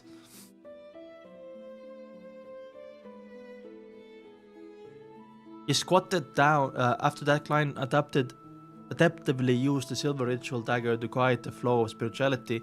He guided to flow around the simple altar and created a shapeless sealed wall. He squatted down, placed the silver dagger down, and extended his right hand. He lit up the candle that represented himself by rubbing his spirituality. Under the flickering dim light, Klein picked up the sun essential oil and dripped a drop onto the flame. With a puff, an illusory fog spread out with a slight scent of sunlight. Okay. After burning the fingered citron and the rosemary powder, Klein held the carving knife and golden slices. He stood up, took a step back, and then recited in Hermes, the blood of eternal blazing sun. You are the inextinguishable light, the embodiment of order of God of deeds, the guardian of business. The guardian of business? I'm gonna copy this prayer as well. You are the inextinguishable light, that's aura. The embodiment of order, that's so much aura. And the god of deeds and the guardian of business. I don't know about the business part, but that's so much aura, guys. Inextinguishable light, embodiment of order, gods of deeds, and guardian of business were all parts of Blazing Sun's honorable titles. If there wasn't the prefix of the blood of the eternal blazing sun, the ritual required the god's response to proceed. If so, Klein suspected that the eternal blazing sun would recognize him as the disrespectful person that looked at him directly. Then Leonard and Kenley would only find a pile of black ashes when they entered. Klein is kind of scary because Klein doesn't have the Grey Folk to protect him here, right? So something can go wrong. Diddy blood. Diddy. Did you see Diddy got like 10 years in prison or something? I don't even know who Diddy was before all that controversy.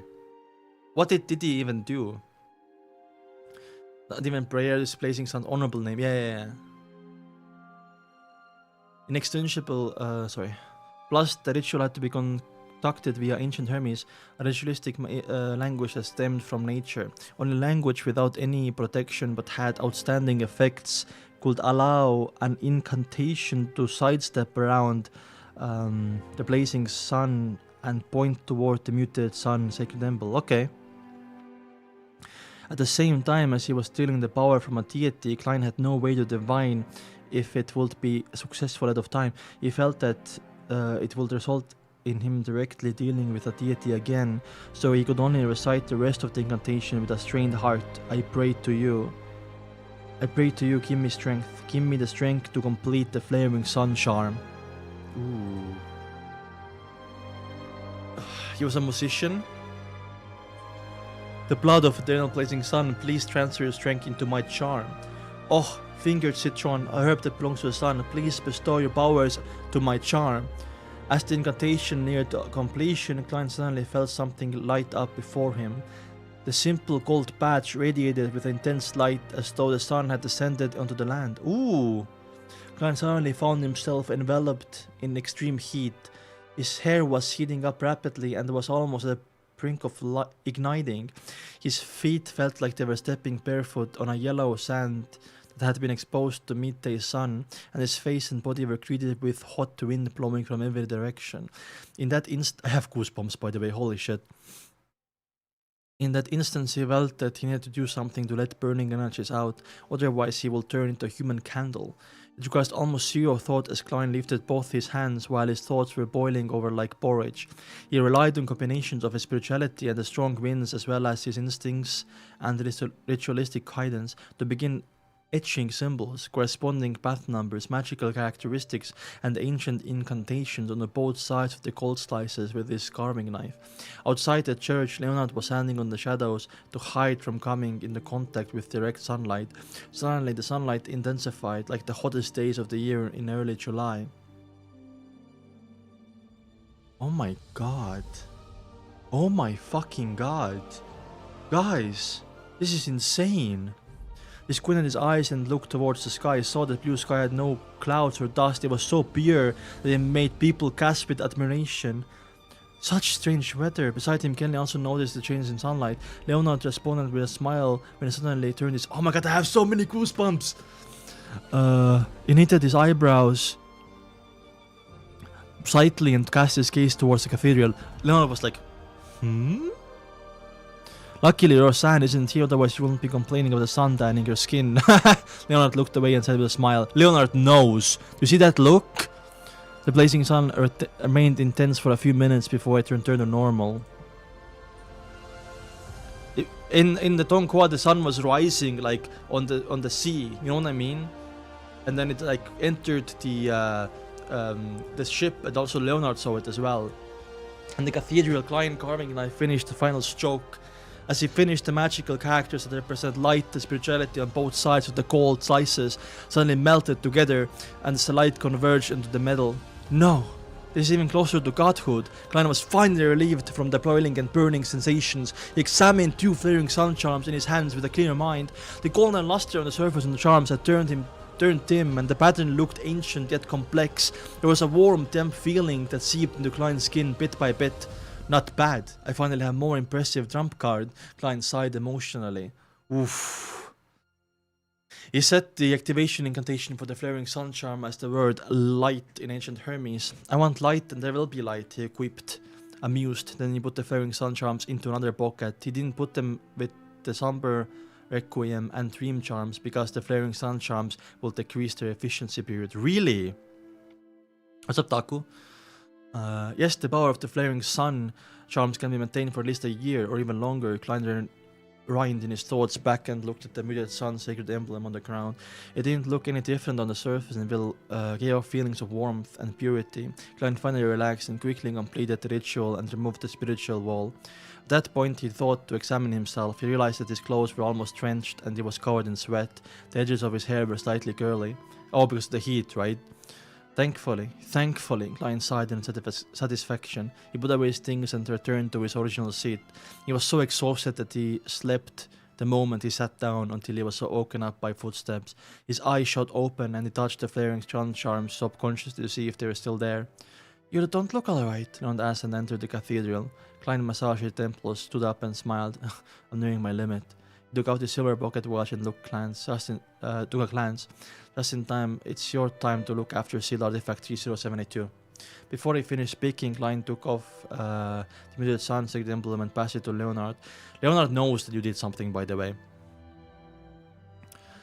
Leonard watched Klein walk out the cathedral, then he dropped his revolutious attitude and examined sealed artifact 3072 attentively and seriously. He grew confused and looked bewildered. After the shifts ended, the three Nighthawks began their journey back. Before that, they told Priest Zio to take note of that... Fuck. Sorry. After the shifts ended, the three Nighthawks began their journey back. Before that, they told Priest Seor to take notes of the town situation. If there were any paranormal incidents, he was to immediately send a telegram to St. Selena's Cathedral. At 20 minutes past 7 that night, finally arrived at Suitland Street and returned to Sealed Artifact 3072. So, I'm not swearing, I'm sorry. Your headache is so bad, go take a pill, please. And if it's very bad, just, I don't know, close your eyes. You don't have to stay in the stream if head hurts. So something changed on the emblem, and Leonard noticed, right? Also, Leonard is seriously suspecting Klein, but he's not saying anything right now. When he made sure that the captain didn't notice anything unusual, Klein left the Blackstone security company and arrived home before 8. He took out his keys and opened the door, only to see an unknown figure. Ooh, maid! So honestly, a maiden. Ooh, maiden. Maiden who wasn't even in her 20s.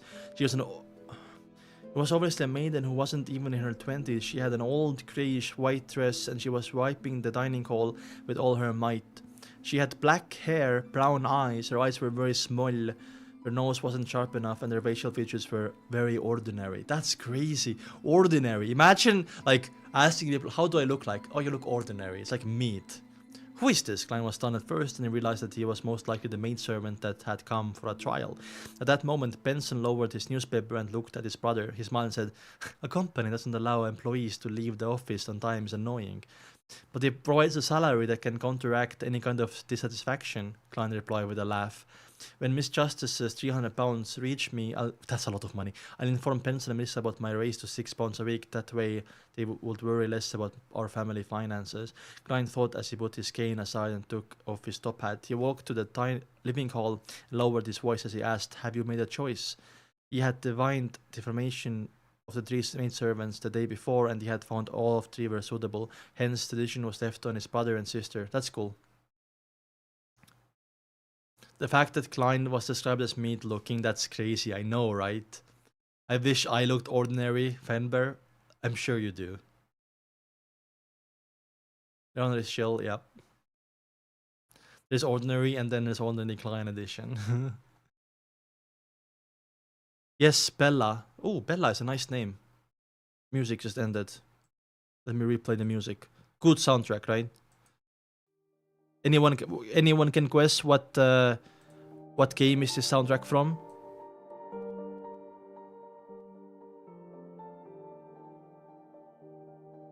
Weekly salary of 5 solei. She's very willing to also capable of earning cooking. She hopes that she can become a home chef, at which point her weekly pay will double. Her father is a factory worker at Tingen Steelworks Union Factory. Union? That's based. And her mother is laundry worker. Benson replied with a chuckle. Of course, another thing that led Melissa and me to the decision is that the other 2 servants believe in Lord of Storms and she's a believer of the goddess. We're gonna fix that. She's gonna be a believer of the fool. Personally, don't mind the believers of Lord of Storms, but Melissa didn't quite like the idea.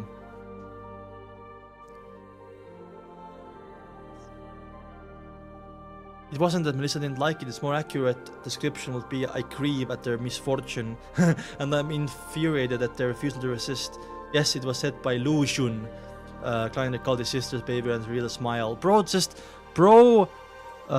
quoted like, quoted. Like a Chinese emperor or something. It's Hollow Knight Silk Song. I never played it, but it's this. I can link it.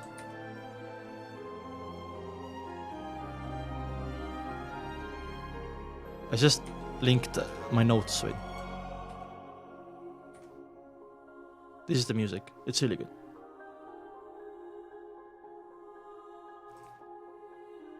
Since you're back, let's have dinner.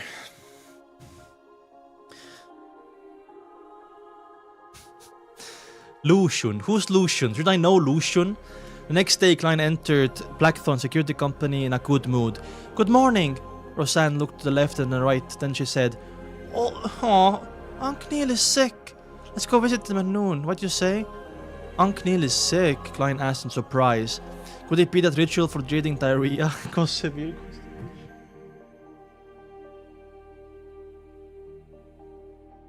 From the way he acted earlier, learning of the acting method, it's not impossible for him to suddenly fall sick. He's getting old, so once his mind turns frail, his body would also suffer from those ramifications. Roseanne nodded and said, "Yeah, he sent someone to the captain to request some time off." Klein nodded slightly. "Let's visit him at noon." Ugh, old Neil sure is pitiful. His wife passed away early and his son is busy at some other city. He has a son? Unc Neil has a son? When he's sick, all he can do is stay at home, loneliness and helplessness. That was the first thing he recalled from his visit from Unc Neil's house. Listening to Klein sigh, Roseanne opened her eyes wide and asked in shock, when did old Neil get married? Oh, nobody knows. Yeah, Unc Neil has a son. His wife passed away early and his son is busy in another city.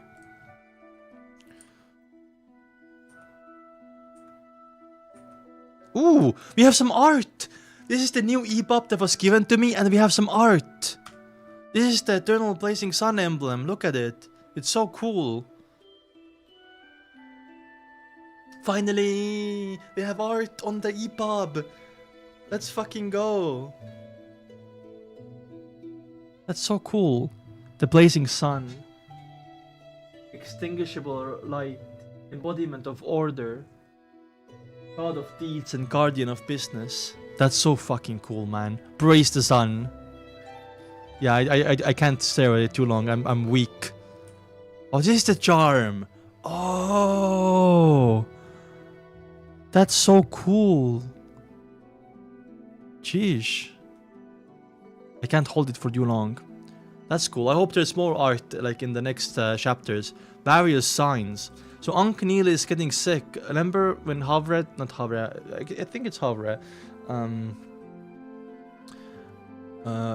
Yeah, but in the novel it wasn't called Havre. After Havre died, old Neil got sadder. And is doing the ritual soon, I think. To revive his wife. Which I don't think it will go good, obviously. 63. Various signs.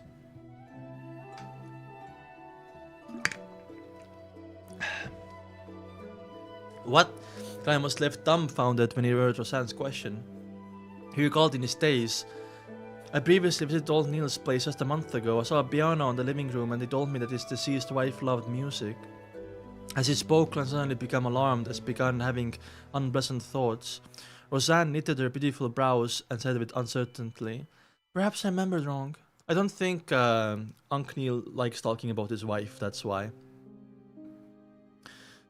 No, Mr. Oriana and I frequently old Neil's place during the earlier half of the year. There was no piano in his living room back then. I clearly remember asking him why he chose to remain single. His answer was that he wasn't met a lady that wished to marry. There was no is he using the piano for the ritual? There was no piano during the earlier half of the year, and he answered the question of why he chose to remain single. Klein tightened up and asked in a deep voice, Roseanne, how long has it been since you visited Unc Neil? Not ever since Kenley became a Nighthawk, and Viola chose to resign as clerk. I've been either burning the midnight oil or catching up on sleep, so how could I have the time to visit him? It's been since the beginning of June. Roseanne became a little lost upon receiving the question, so, oh, I'm sad. So all she did was answer honestly. Klein's heart sank as he sensed something was wrong.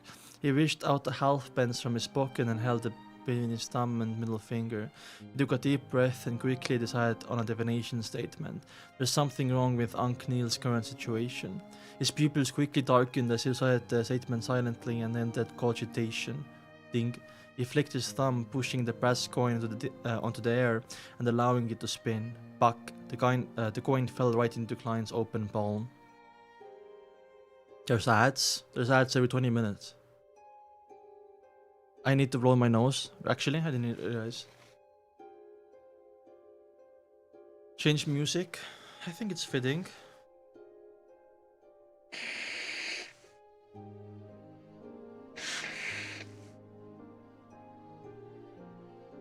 Really cold outside, so sorry.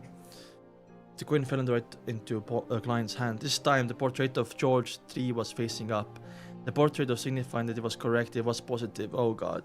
That meant that there really was something wrong with Unc Neil. As Klein clenched the coin, suddenly remembered that translucent pair of cold and ruthless eyes without any brows that he had seen behind old Neil when he had just begun beyond her and was experimenting with his spirit vision. Old Neil explained that this pair of eyes was characteristic of ritualistic magic. No, it's the hidden sage.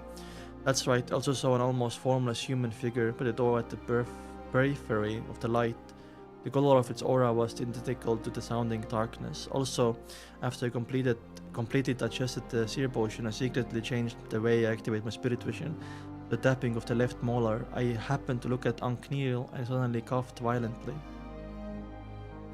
Scene after scene appeared in Klein's mind, turning his expression grim. Roseanne looked at him and asked in fear, "Did Neil lose control? No way, even though he's petty and stingy and wants to be reimbursed for all of his expenses, he's still a good person. He rarely gets angry. No way he won't lose control." "I cannot be sure, but I think Neil is on the brink of losing control," Klein consoled Roseanne. He quickly made his way past the partition and opened the door to the captain's office. Don Smith was startled by the sudden intrusion, nearly choking on his coffee. "What happened?" The dimpling Klein's expression instantly became stern. Klein answered simply without hiding anything. "Captain, my divination tells me that there is something wrong with Neil. Last month, Neil told me that his wife loved music, but today Roseanne told me that he remained single all this time. Also, on the day that I became beyonder, I saw a pair of mysterious eyes looking over everything behind Neil. There's also a transparent human figure near the door, spying on us. He told me that those were characteristics of ritualistic magic. I felt that something was off, thus attempted the divination."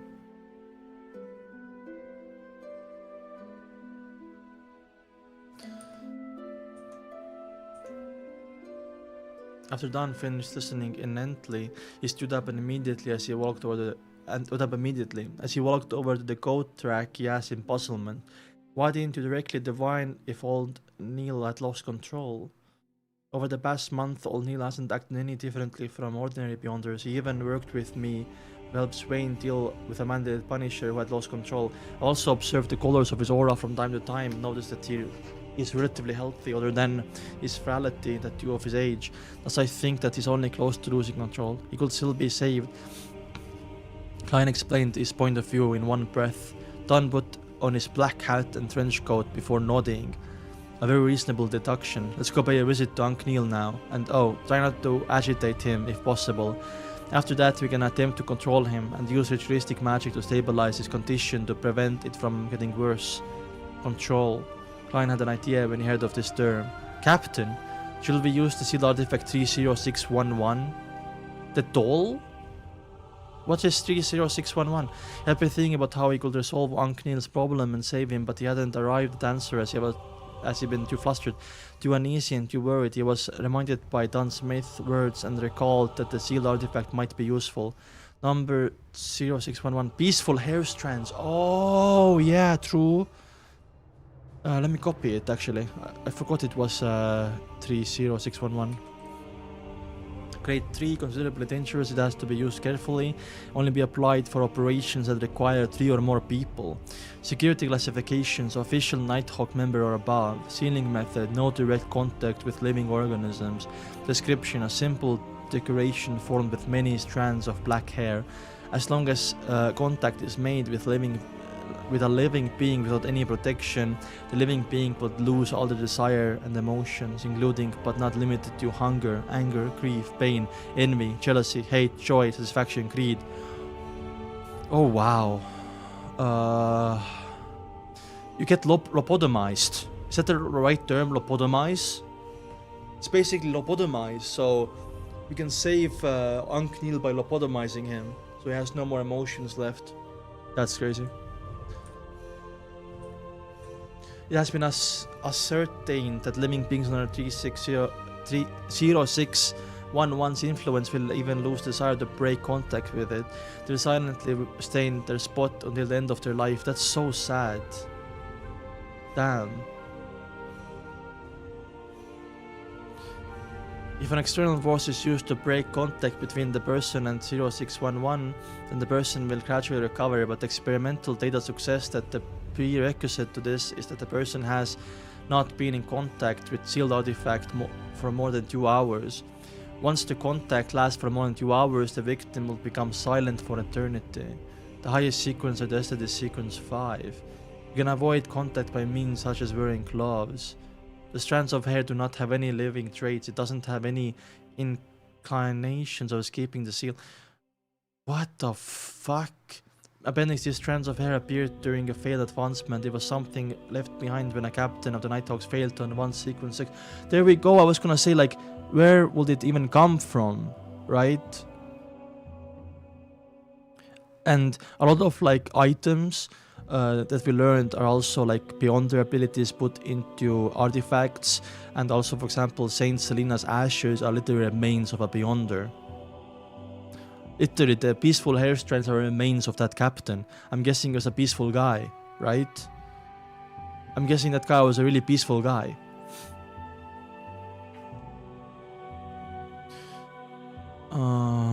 The Great Eye Tan is noted after he heard Klein. Great suggestion. I nearly forgot about the 30611 find Royale in the recreation room. I'll retrieve the seal artifact from Johnny's gate and submit the application after we come back. That's the way, no time to waste, Klein didn't toddle. He immediately went to the recreation room and shouted for the usually expressionless, sleepless Royale. What's the mission? Royale asked calmly. Oh, sorry. What's the mission? Royale asked calmly. Klein extended and said in serious tone, pay old Neil a visit. Pay old Neil a Royale opened her eyes wide as she had an ominous feeling. It's not confirmed yet, Klein shook his head gently.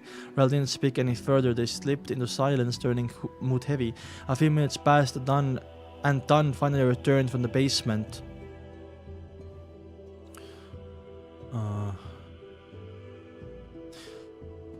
He was wearing black gloves and had tangled black hair in his hand. Compared to the muted sun sacred emblem, peaceful hand strands didn't look particularly weird. It will be closed over by people if it were tossed on the road somewhere. Don't lose it. After calling for the chauffeur, Cesar, the four of them made their way to old Neil's house. The wheels of the carriage rolled across the asphalt road and was wet from the rain. The carriage interior was more silent than the night. It was unknown how much time had passed until Dunn sighed. Unc Neil did have a partner that he was about to be engaged with when he was younger, but she suddenly became terminally ill. What about your son, though? Did she have a wife before marriage? Unc Neil risked divulging in secrets of the Beyonders and tried using ritualistic magic to save her, but he didn't succeed. Old Neil was just a beginner in mysticism. According to the records, the Nighthawks back then were all alert. However, afraid that old Neil would lose control because of this, but luckily he managed to find his sanity and look normal. Let's hope that this is a false alarm as well. Klein won't help but throw a crimson moon before his chest and prayed. May the goddess watch over him. Don and Ruel followed suit. May the goddess watch over him.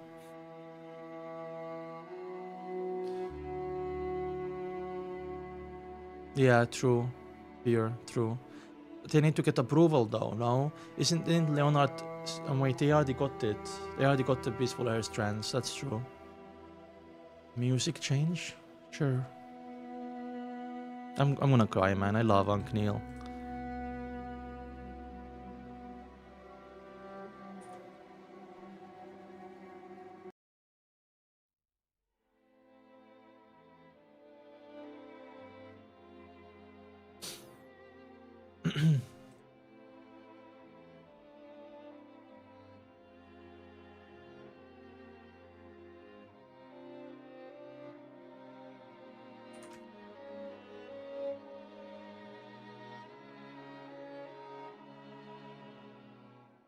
One second, guys.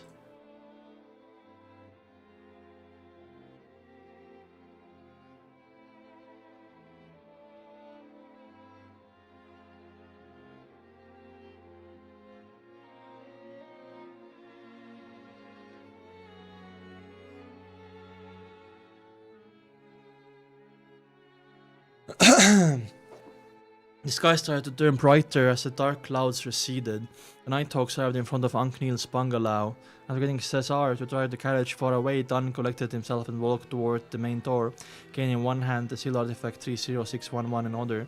Klein pressed down his hat and Royale followed behind the captain. They made their way past the rose and gold mint garden.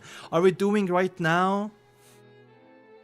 When they reached the door, Klein took a step forward and pulled on a rope connected to the bell within the building. Cling, clang, a pleasant chime resounded in the house as it broke the heavy silence. Cling, lang, cling, lang. Klein pulled several times and politely took a step back without making any further attempts.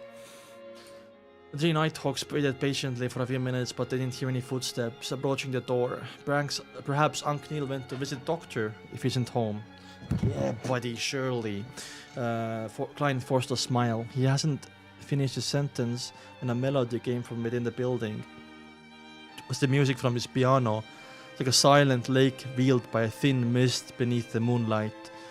Don's expression became abnormally stern and grave. Klein's heart sank as well. Just as he was about to do another divination, he suddenly saw a liquid flowing from the cap beneath the door. The stream of liquid was transparent and pure at first before being dyed crimson, a crimson similar to that of blood. It was intensely dark crimson red. Oh boy, here we go. We already reacted to art in one of the live streams when we did donghua reactions. I think it's up on my channel. Fan art of like Unc Neil's house and him like losing control and stuff.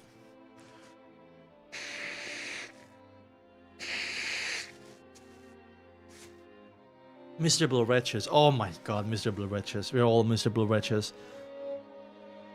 God damn it.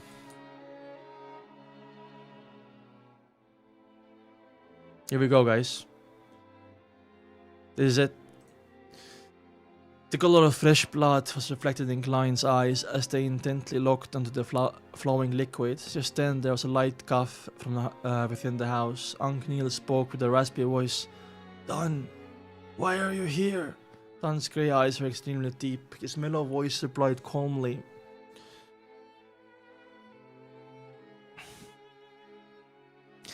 I heard that you're sick, so we came to visit. There was sudden silence in the house. A few seconds later, Unc Neil roared in anger and terror. No, you're lying! Then waiting for Klein and company to say a word, his tone suddenly became weak. Yes, I know my condition isn't quite right. Unc Neil, Klein closed his eyes, but the bloody liquid that was seeping through the cap of the door didn't cease.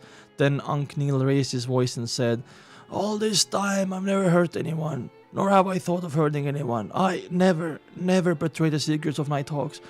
Even one. At the most, I made claims for underserving expenses. Oh, I really haven't committed any evil. Klein, suddenly shouted like he usually did. I told you about the maximum, Mr. Briars. Do as you wish, but do no harm. I still live by the saying. I'd rather be patient, rather endure that do things that will harm others. That said, he bleated sincerely in fear. Don, Royale, Klein, go back. Wait till by tomorrow. I'll be back to normal, I swear. I swear to the goddess I won't harm anyone, really. Don closed his eyes and asked extremely gently, what do you plan on doing? What have you been trying to do? Oh my god.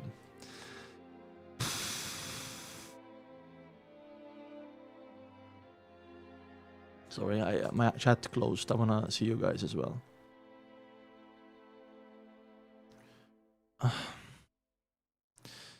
Don closed his eyes and asked extremely gently, what do you plan on doing? What have you been trying to do all this time? Me? Old Neil was confused at first before he described the dawn filled with hope. I'm trying to resurrect Celeste. Don, I found a way. I'm on the right track. You should have heard about it. Back then I made a mistake during the ritualistic magic to retreat her illness, so I failed. I failed to save her. I know it was because I had yet not to master mysticism. But I know I have enough knowledge and experience, to complete everything. It's regrettable that I wasn't inspired by a maxim of the Mr. Briar and Delilah's example. I missed the best opportunity. If I was a high sequence beyonder, all of this would become extremely easy. As he spoke, all Neil's voice sounded tearful. No, I cannot give up again, Don. Go back, please, I beg of you. Klein clenched his teeth as he heard Captain ask emotionally. How do you plan on resurrecting Celeste? All Neil instantly became very excited. I'll use the alchemical life method to create an immortal body for her. Don, you might not know, but Sequence 4 Beyonders on Search of Earth Mother are good at this. The corresponding sequence in Savant Path we can barely do it as well. Yes, I will complete it with aid of God's favor. Damn, really? It actually is a real, method. But here, didn't say you're just using Klein, man. Then I'll summon her spirit from the spirit world and pray for God's help to combine her spirit and body together. Isn't it a great idea? Don looked at the corner of his lips forcefully and said, Yes, it's a great idea. O'Neill, let us in. Perhaps we can help you. Then, are you still not willing to let me off the hook? O'Neill pleaded. Go back, just go back. I'll return normal tomorrow, really, Don. I swear. I'll never steal your coffee beans again. Oh. Klein, Royale, I swear I won't make you help me with undeserved claims, really. In Klein's and Royale's blurry vision, Don lowered his head before lifting it up again. O'Neill, you're misunderstanding something. We're to visit you. You're a teammate. You're sick and you aren't well. We definitely needed to visit you. Open the door. Let us see what you can, so we can be certain if you're really okay. We'll return immediately. As you know, these are especially many missions recently. You have to monitor the asylum while we take care of various other incidents. O'Neill hesitated for a moment before saying, there's really nothing serious about my condition. Really, I'll recover by tomorrow. Bloody water that flowed through the gap under the door went down the stairs towards the stone path and onto the garden soil. Unc Neil, we've been known each other for about 15 years now, right? We worked on countless missions together. I'm really concerned and worried about you. I have to see you with my own eyes before I'll be at ease, Don said gently.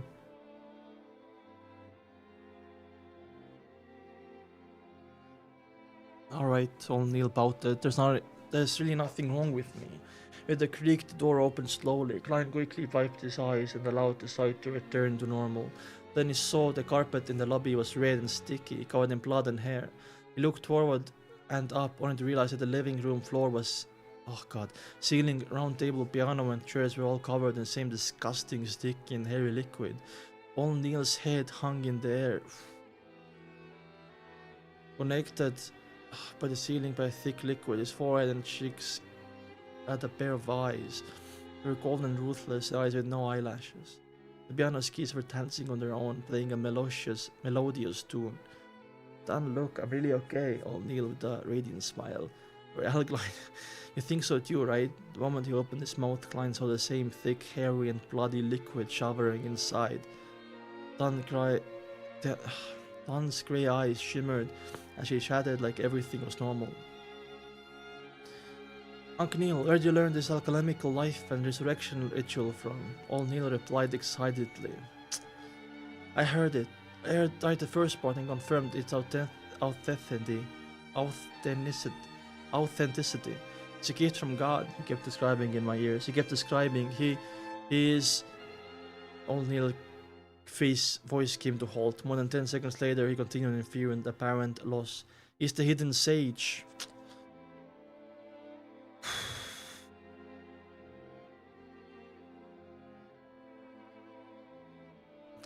He then said, isn't that the non-anthropomorphic god that Moses' ascetic order believes in? The god that resurrected, bringing about evil and corruption.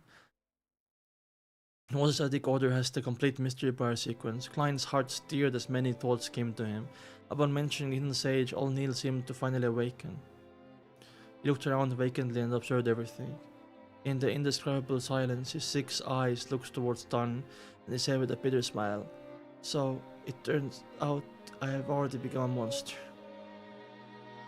Without waiting for Don and others to reply, O'Neill suddenly revealed a smile. One of groveling fear and cowardice. Let me go. I'll go deep into the mountains and won't appear again. I will never harm anyone. I'll only attempt my ritual quietly. Really, let me go, please. I beg of you. Just then, Klein felt suddenly illusory shatter before his eyes. Then O'Neill, 4 gold-looking lashes eyes flashed with dark glow and locked on Don. His expression suddenly turned cold. You're bullying me into a dream. No, it's useless. My eyes can't see through all of that. Sticky blood that covered the ceiling, floor, and wall started skirming like a giant opening its mouth to swallow Klein and company. O'Neill's head grew blurry like an overlapping afterimage. Klein didn't fumble for his revolver. Instead, he extended his hand in the bucket and planned to use the slumber charm. Suddenly, everything calmed down before him. The sticky blood liquid suddenly turned placid, like a still lake. O'Neill lost his coldness, hatred, desire, and all other expressions. He became quiet and peaceful. It was unknown when Don had thrown sealed artifact 30611 into the blood. The 4 lashes, eyes on O'Neill's forehead and cheeks slowly closed, seemingly having lost the desire to keep them open. Any living creature that came into contact with the peaceful hair strands will turn peaceful and lose all motivation until the end of their life. Don, Klein, and Royale drew their guns at the same time and aimed at O'Neill's head. Then old Neil revealed a look of extreme fear. He was struggling. His strong desire to leave fought against the effects of $3 Factory 0611. 4 extra eyes disappeared. The wrinkles in the corners of his eyes and mouth were still deep. His hair was still white. His crimson eyes were still derby, just like when Klein had first met him. Don, do you remember the time I saved you? Royale, do you remember when I helped you redeem your family's lives? Klein, do you remember how I taught you mysticism every day? Do you remember when we walked about how to make claims? Do you remember how I made you hand-ground coffee? Do you remember when we fought against the man, the Punisher rampage? God. Oh.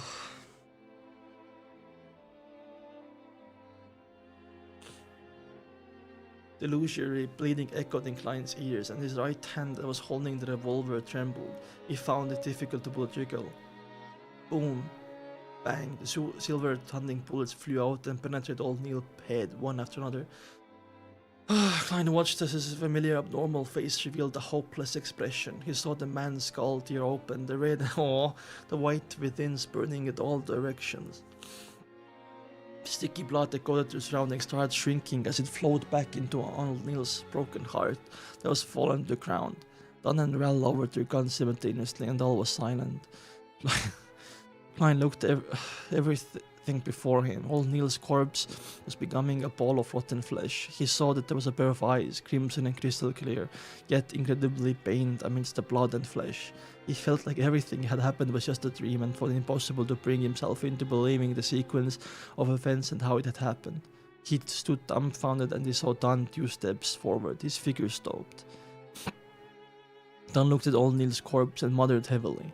We are guardians and also a bunch of miserable wretches. They're constantly fighting against threats and madness.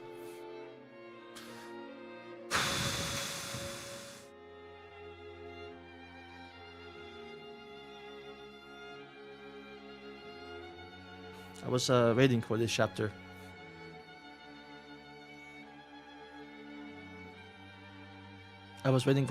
Because this is the first time something like really fucked up has happened. Last time something like this happened was in the novel also, but what was missing from the donghua was Derek's backstory about his parents. That was also in the novel before this chapter. And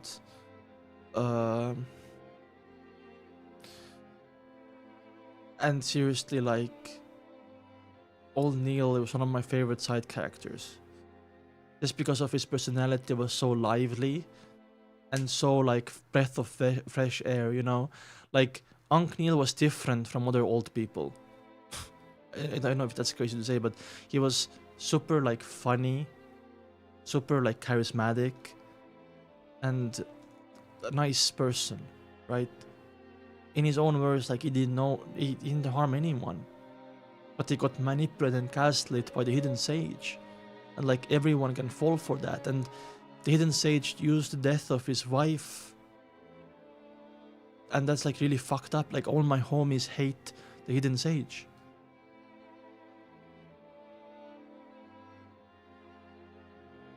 Yeah, rip Neil. I wasn't reading chat for the last like 10 minutes, I think. Damn. I guess we're gonna see, like, next chapter we're gonna see Roselle's like reaction when Roselle finds out. We're gonna see the funeral. Don Smith also got really like emotional and you know, broke down a little bit because his voice sounded very emotional. I'm gonna see more of that in the next chapter, I guess. But that just shows you like how these mutterings can literally take over, right? And for you know, old Neil's sake, it wasn't mutterings from I guess higher level beyonder, but the hidden sage himself, right? S-tier actor. That reminds me. Where is what was his name again? Where is I even forgot his name. 1 second. Where is OG? OG disappeared after Lord of Mysteries. He was the first person who pushed me to read the novel.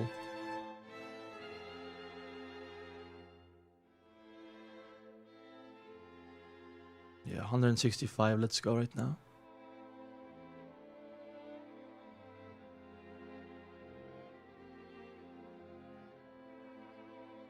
The hidden sage shall pay. We're gonna get revenge on the hidden sage.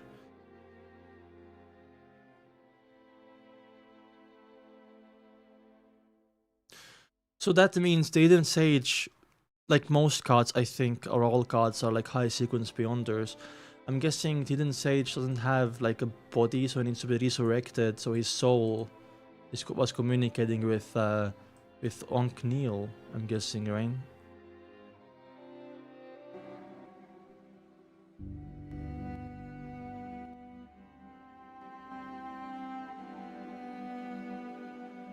You have to kill his nascent soul or whatever.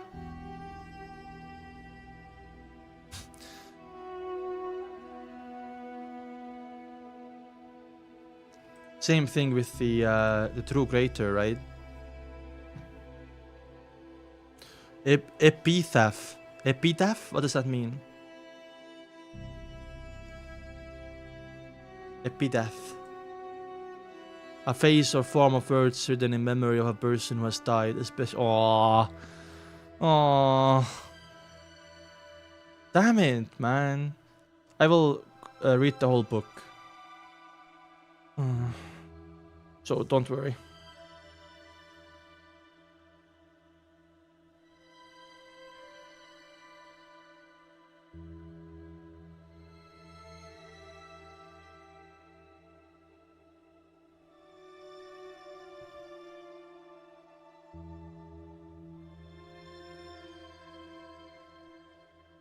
I wonder if most gods don't have a body then. I mean, the blazing sun, but we saw the sun, so that's not really a thing. We'll see though. Interesting. 1 second, guys.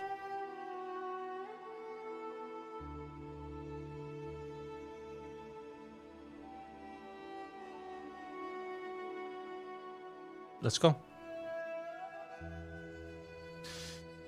We are guardians, but also a bunch of miserable wretches that are constantly fighting against the threats and madness. Don's words echoed throughout all Neil's house. They reverberated across the corroded floor, the walls and ceiling, as well as within Klein's mind and soul. He'd never had a stronger impression of that sentence than the one he had now. He felt that he won't forget this feeling for long as he lived, even if he were returned to Earth. Amidst the still atmosphere, Don walked towards old Neil's corpse and kneeled down. He took out a white handkerchief from the pocket of his trench coat and covered it over the dark red crystalline eyeball, which looked pained. At this moment, Klein noticed that the keys of the piano had stopped moving. A faint, translucent figure appeared. This, Klein, who had activated spirit vision before entering the house, froze. He hadn't noticed his strange soul until now. Was it because he was distracted by old Neil, or was it due to old Neil's abilities after he lost control? Klein saw the formless figure evaporate quickly, vanishing before his very eyes. He had a faint idea of what was going on. Celeste, suppressing the heavy feeling in his heart, he heard the captain give an order: search old Neil's house carefully for possible clues. Alright, when Klein spoke, it took him a minute to recognize his own voice. His voice was raspy and deep, as if he had the flu. Oh, like, you know, what's it called? Like when you're about to cry, right?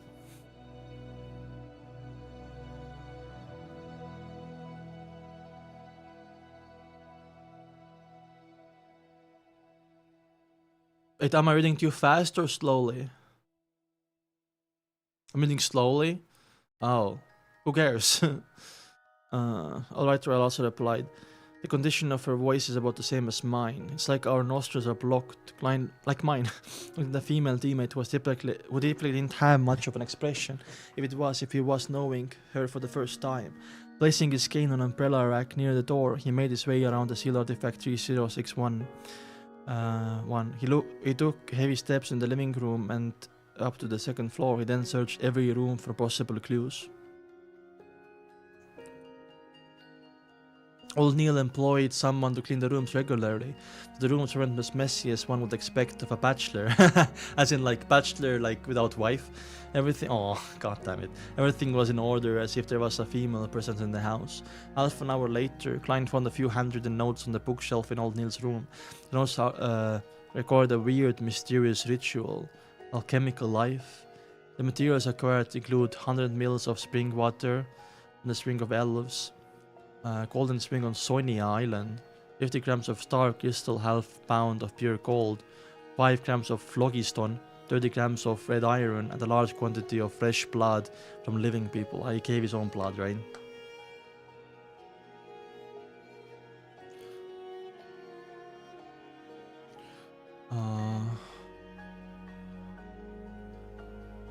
Yeah, 13 days after his birthday.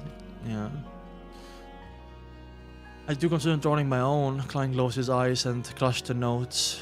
I can consider drawing my own blood, accumulating it by little and preserving it using ritualistic magic. I can consider drawing my own. Klein closed his eyes and crushed the notes. On Thursday morning at 9, the time of the moon, Raphael Cemetery. Klein was wearing his black formal suit and holding onto his cane. He stood silently in the corner of the cemetery. He had stuffed a neat white handkerchief in his breast pocket and was holding onto the slumbered flower. Don Fry, Leonard and Kenley were carrying a black coffin that stored Old Neil's corpse. They slowly walked to the front of the tombstone and silently lowered to the grave. As he saw the brown soil being tossed into the grave, Roseanne, who was wearing a black dress and white flower, her hair wept. Can someone tell me if this was happening for real? Why did he lose control? Why did he consume the potion? Why did he become a beyonder? Why must there be wraiths and monsters? Why is there no safer way? Why? Klein silently listened on... Oh my god. Klein silently listened on until Old Neil's coffin was completely buried in soil. Until all signs that he existed were buried deep within the earth. May the goddess bless you. He drew a crimson moon in front of the chest, then took a few steps forward and placed the slumber flower in front of the tomb. May the goddess bless you. Don Fry and the others tapped their crest in a clockwise fashion. Klein looked up, turned his back, and saw the black and white photograph on the tombstone. Old Neil was wearing his classic black hat. His white hair was speaking out of the edges. The wrinkles beside his eyes and mouth were deep. His dark red eyes looked turbid. He was so peaceful, no longer feeling grief, pain, or fear. There was an epitaph carved underneath the photograph. It came from the contents of the last entry in Old Neil's diary. If I cannot save her, then I shall accompany her.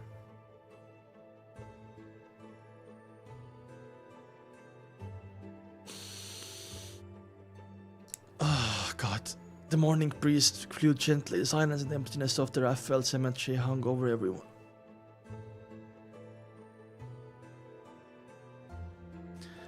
Damn.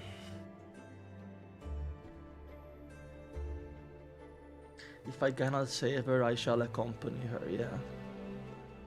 And that's like, that message gave me a chill down my spine, by the way.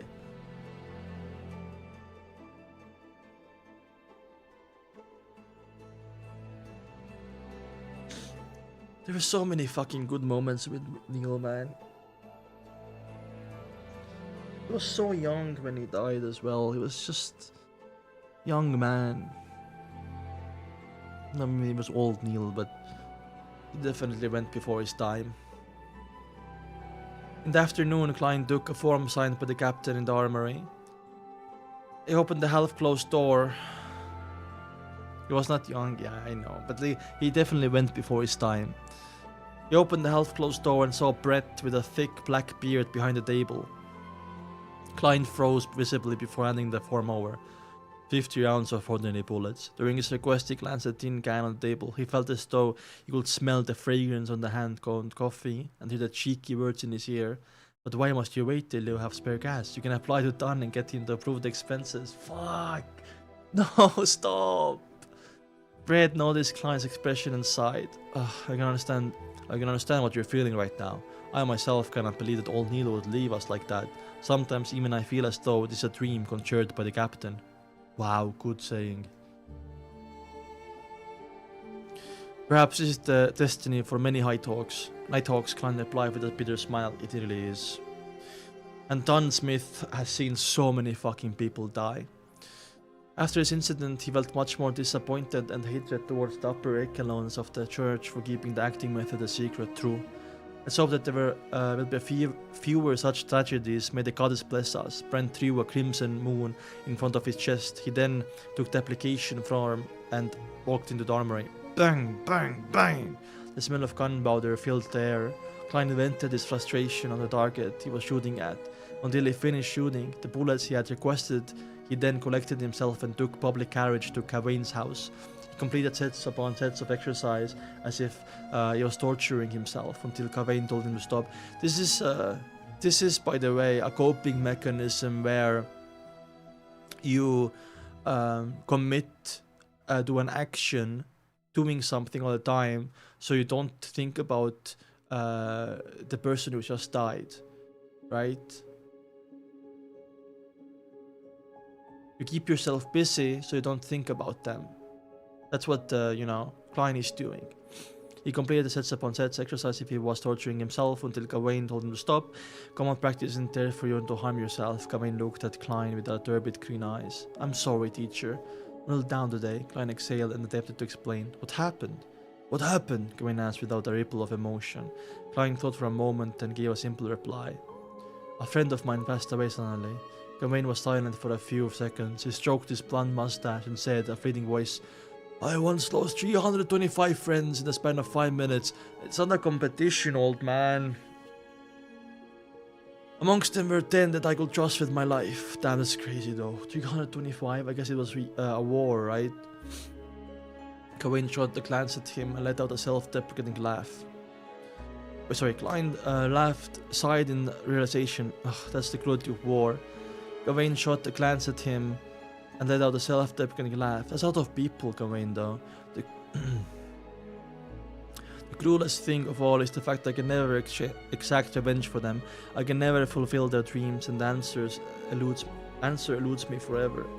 As for you, you still have such a chance. Even though I don't exactly know what happened, I know that you're still young. You still have many opportunities. Klein was silent for a moment. He took in a breath and collected himself. Thank you, teacher.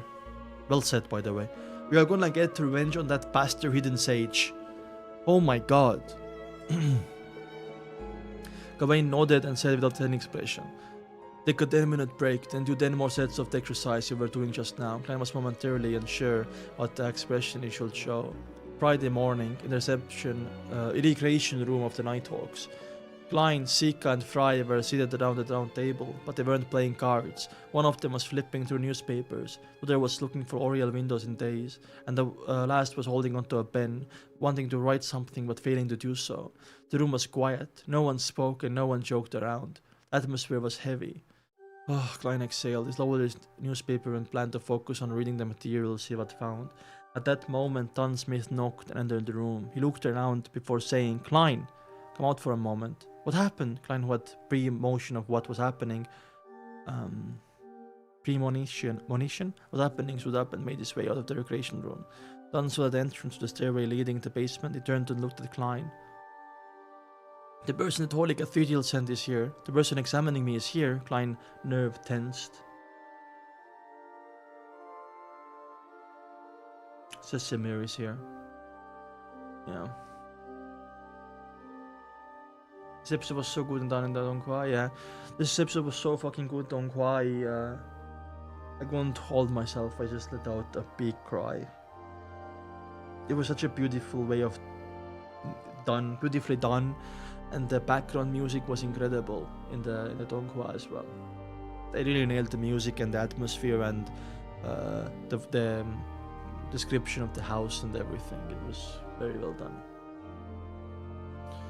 And it had like that scene on the field of like I don't know, wheat or whatever, and we saw like Unc Neil with his wife and then Klein looking at him, and that was like, that moment is in my heart still.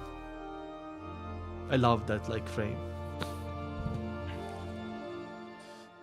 Examination. God, I guess we're gonna move on from our goat, old Neil.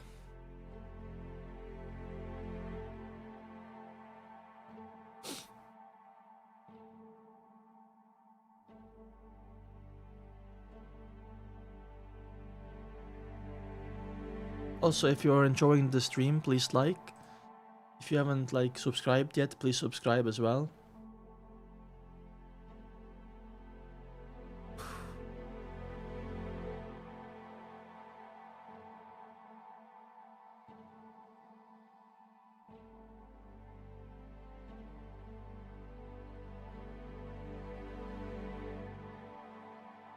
$166 next. Examination, it's called.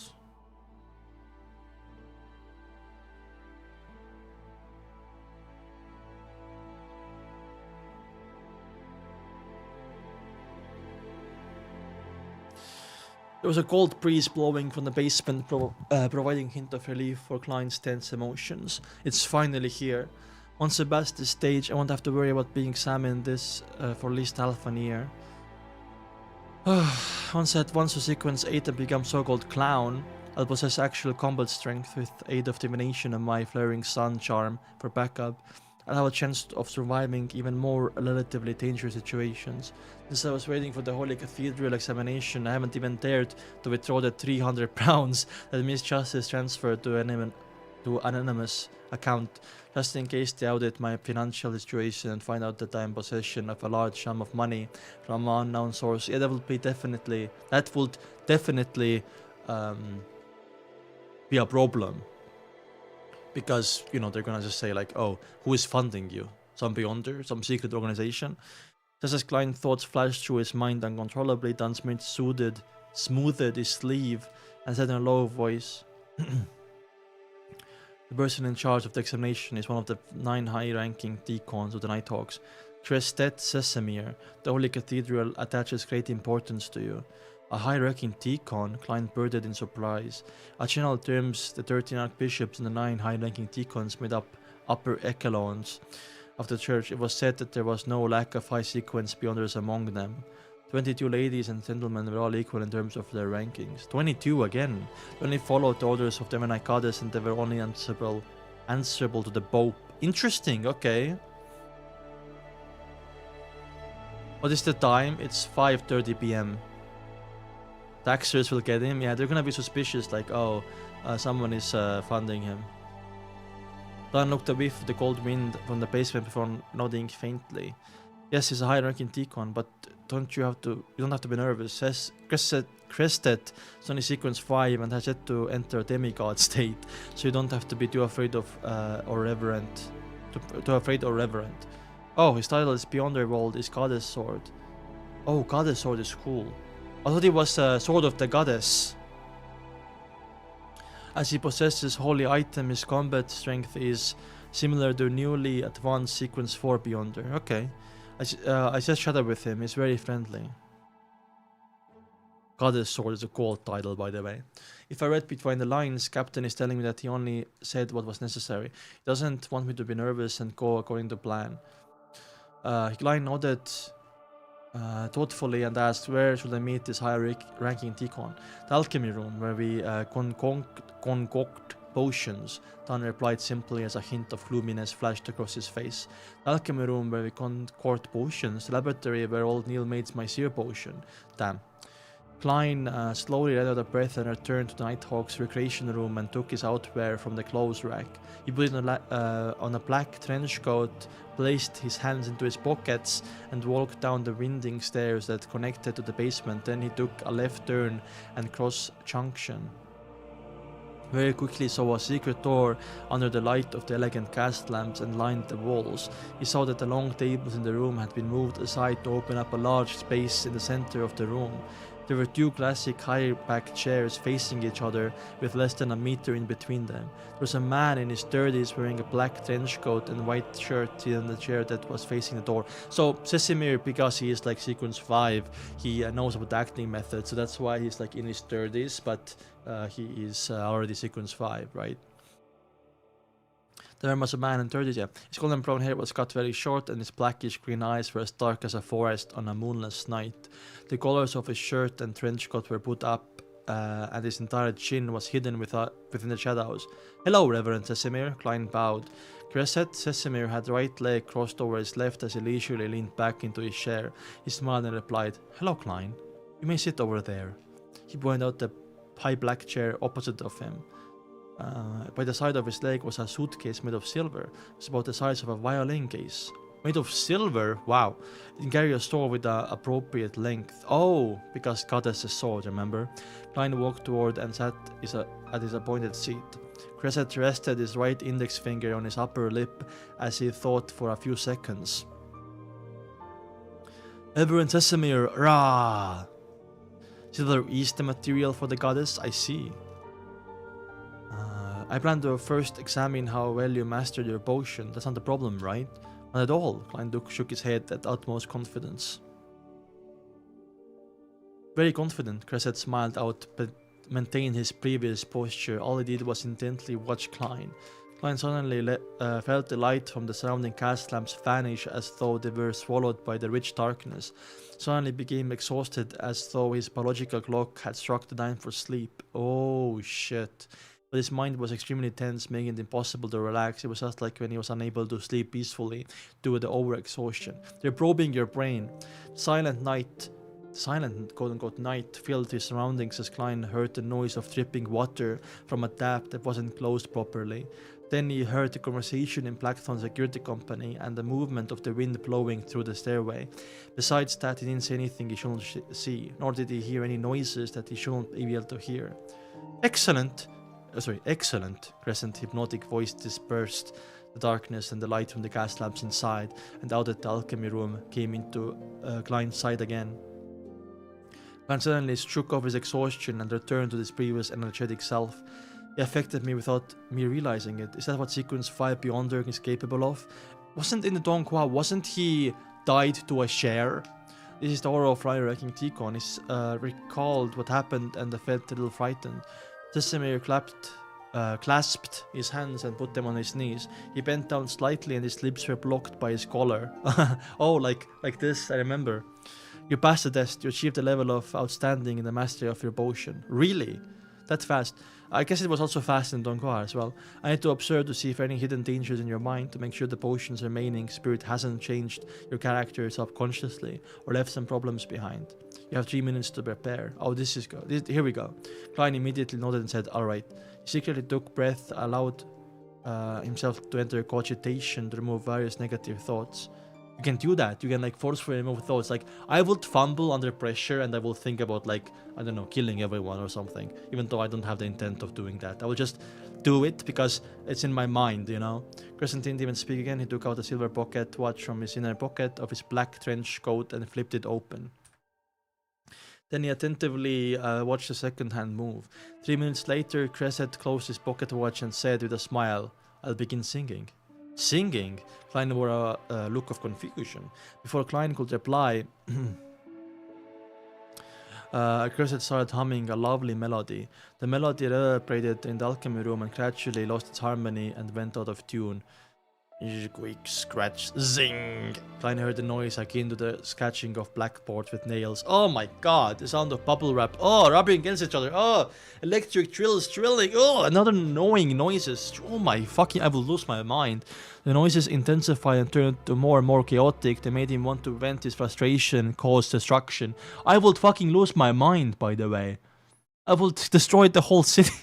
But Klein, who frequently experienced the mad ravings and terrifying screams, restrained his urges very quickly. He displayed annoyance, tension, frustration, and insecurity at appropriate times. Being in too perfect of a state will end up being a problem. It was, oh my god, aura, by the way. He could have just been a perfect, normal like state, but no. He was on purpose showed annoyance. Wow. So cautious, by the way. Klein is cautious. Being too perfect will say it and will end up being a problem. It's unknown when Sesame had stopped singing. The noises in the alchemy room disappeared and the room was awash with tranquility and silence. Another hour passed, by the way. What the fuck? Oh, no, never mind.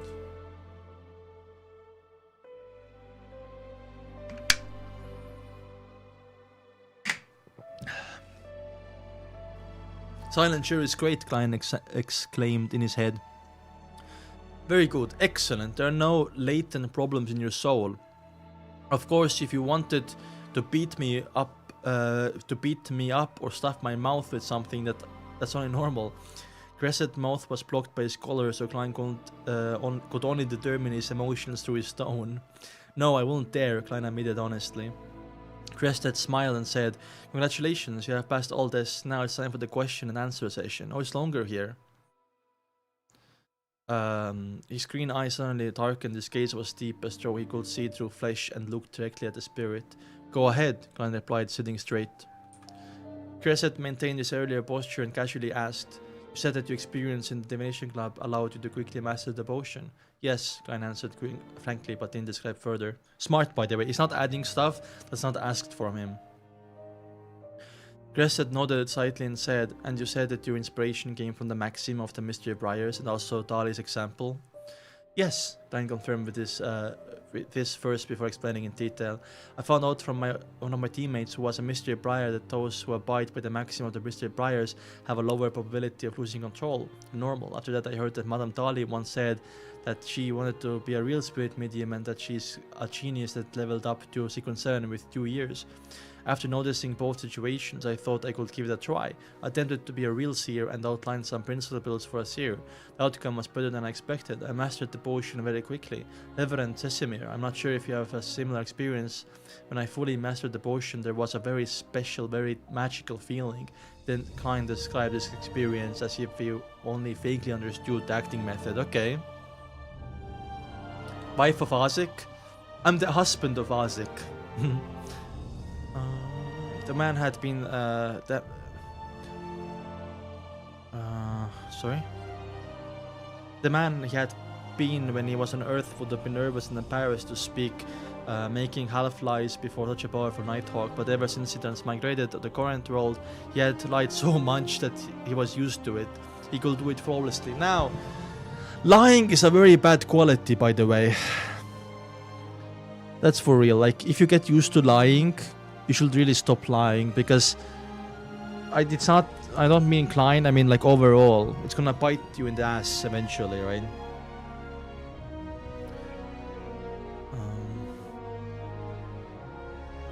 The darkness of Crescent's eyes disappeared and his gaze returned to normal. He smiled and said, Don't worry, it's not an illusion.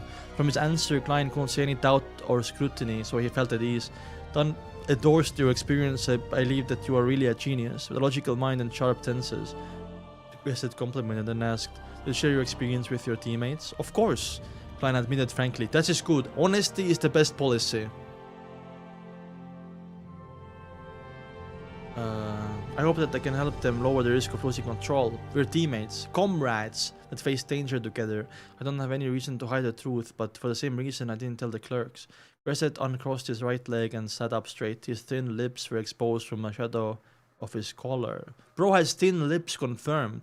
He lifted the corner of his lips and said, Although, and you haven't been with the Nighthawks for 2 months, I believe that your misunderstanding of partners is much better than many others. I plan to share some information with you, but according to Holy Cathedral rules, you have to swear to the goddess that you won't reveal the contents of our conversation to anyone who doesn't know about this. That should be fine, right? I passed the test. Klein was delighted. He nodded without hesitation. No problem. Although I won't be able to teach others the acting method, I can let Miss Chelsea and Mr. Angman do so indirectly. And Derek, hello? Bro, forgot about Derek? Also, yeah. This is what probably Dali heard from Sesimir as well, if it was Sesimir, but Dali couldn't like teach it to other Nighthawks because she didn't know that it's gonna be, or it was too late, I guess, and she already made like a agreement and stuff like that. Okay, wow. What's the next chapter, guys? Do you know? It's a funny number. I'm guessing we're gonna see Klein consume the clown potion. Maybe we're gonna get reveal of sequence 7 potion. I don't think so though, because we didn't get to do so in the donghua. I feel like that's gonna be in the second volume then. 6, 7. Holy artifact. Let's go.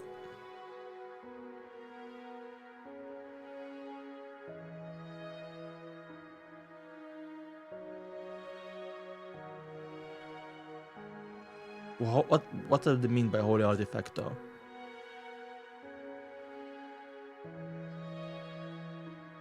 Let's find out, I guess. He's gonna share some more information apparently as well. I have a phone call though.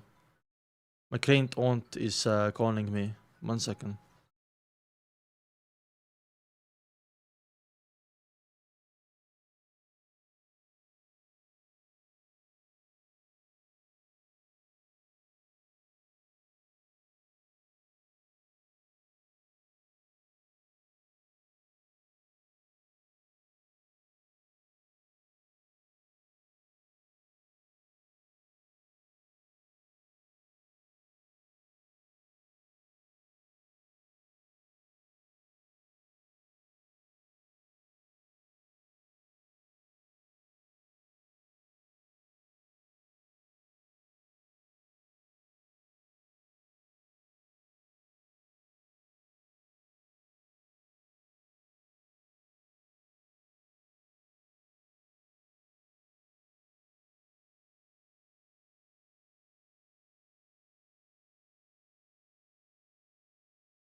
Hey, plans made.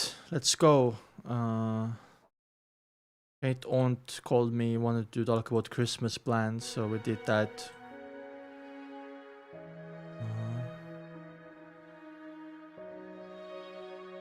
So whoever celebrates Christmas, happy holidays soon. You have cake for advancement.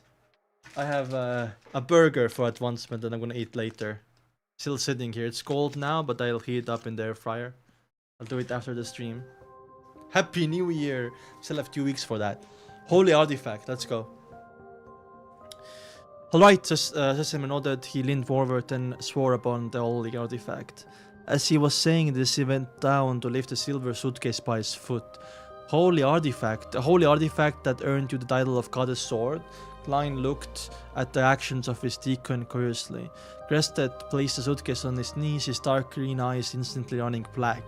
He lifted his hands, then pressed down the cover of the silver suitcase, which resembled violin case, suddenly dissolved and receded like the tide. At the same time, Klein felt that the light around him was being drawn forward as he was being absorbed by the suitcase. Apart from the lights from the classic lamps that lined the walls, as well as the silver splendor that spiraled within the suitcase, the alchemy room turned pitch black. The scene looked extremely strange. Pah! With a crisp snapping sound, Crescent Sesamir opened the suitcase, revealing the pure white bone sword that lay within. Pure white bone! That sounds so cool. Yes, a bone sword. The moment Klein saw the sword, he knew instantly that it was made out of bone. The short sword silently released a pure white glow in the pitch-dark alchemy room, as if it were a moon hanging high in the night sky, or a lighthouse in the middle of a storm. It looked as though the sword had no defects on its surface, but a closer examination revealed that the surface of the sword was laced with layers of symbols and icons. These mysterious patterns intertwined to form a body of the sword. Klein observed the holy sword, suddenly realized he couldn't look away. His vision was being drawn toward the sword as his brown eyes slowly lost their luster. Crested lifted the suitcase, moving the sword away from its original position. Klein instantly snapped out of his trance and finally freed himself from the nightmare he couldn't escape before. What? Yeah. He cast his gaze to the side and asked gravely, "Reverend, do you need me to put my hand on the holy sword?" "Yes, come over here." Crestet's voice was melodious, as if he was singing a lullaby. Ooh, I don't remember him like having that kind of voice in the donghua, right? Yes, come over here. Crestet's voice was melodic as he was singing a lullaby. Klein stood up, still looking at the side as he took a small steps forward. As it was dark, he couldn't see where the legs of their deacon were, nor his old leather boots. "Stop!" Crestet spoke calmly. Klein immediately halted and stood on the spot. He took a quick glance at the pure white bone sword through a corner of his eyes before retracting his gaze in fear. With that mere glance, he bent down and extended his right hand, accurately placing it up the holy sword. A cold feeling swept through his skin and into his mind. I feel like a bone sword would be like a thing from the corpse collector pathway, no? A cold feeling swept through his skin into his hand. The distracting thoughts and feelings of worry instantly eased as he was sitting on a roof with noisy village, smelling a scent of harvest and admiring the cosmos. "What the fuck?" "Recite after me," Cresset said solemnly. "All right," Klein nodded. "I heard the deacon speak in Hermes, standing higher than the cosmos and more eternal than eternity, the Evernight goddess. I swear to in my real name and my spirituality. I, Klein, will never reveal the details of the acting method to those who do not know it from this moment forth. If I go against this, I shall accept my punishment you deem fit. Please witness my oath." Insane. That's... Ugh. Klein collected himself and made the oath in Hermes, following Deacon Sesamir's lead. I got chills, man.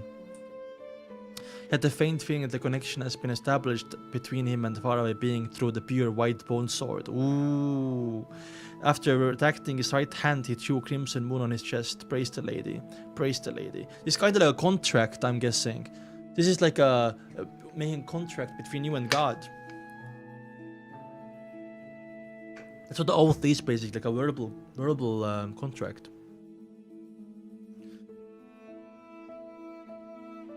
Immediately, he closed the cover of the suitcase and pressed down heavily with his right hand.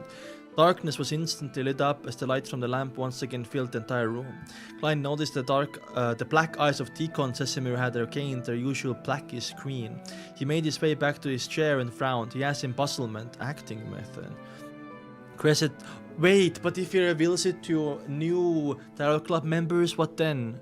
Can you just make Audrey reveal it to them? I guess, like... No, but they think Klein is dead anyway after that, so yeah.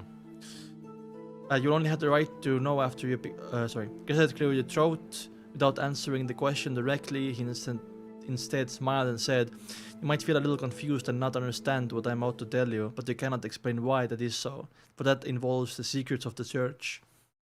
only have the right to know after you become Archbishop or higher-ranking Deacon. Klein looked at Sesimir and added inwardly, before Sesimir could say it.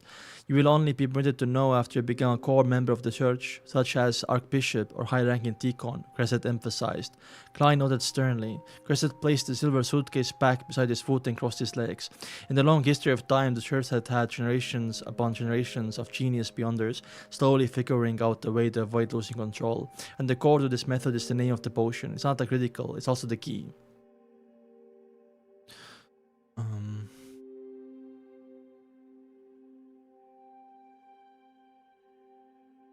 After looking at Klein's thoughtful expression, Crescent continued, we have realized that the names of the potions all point to a certain group, and this group has their own approach and operates in unique ways. In simpler terms, there are a set of rules that come with the name of the potion, different rules for different potions. When we follow these rules strictly, the risk of losing control is reduced to minimum.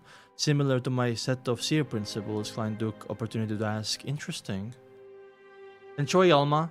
That sounds very nice, by the way.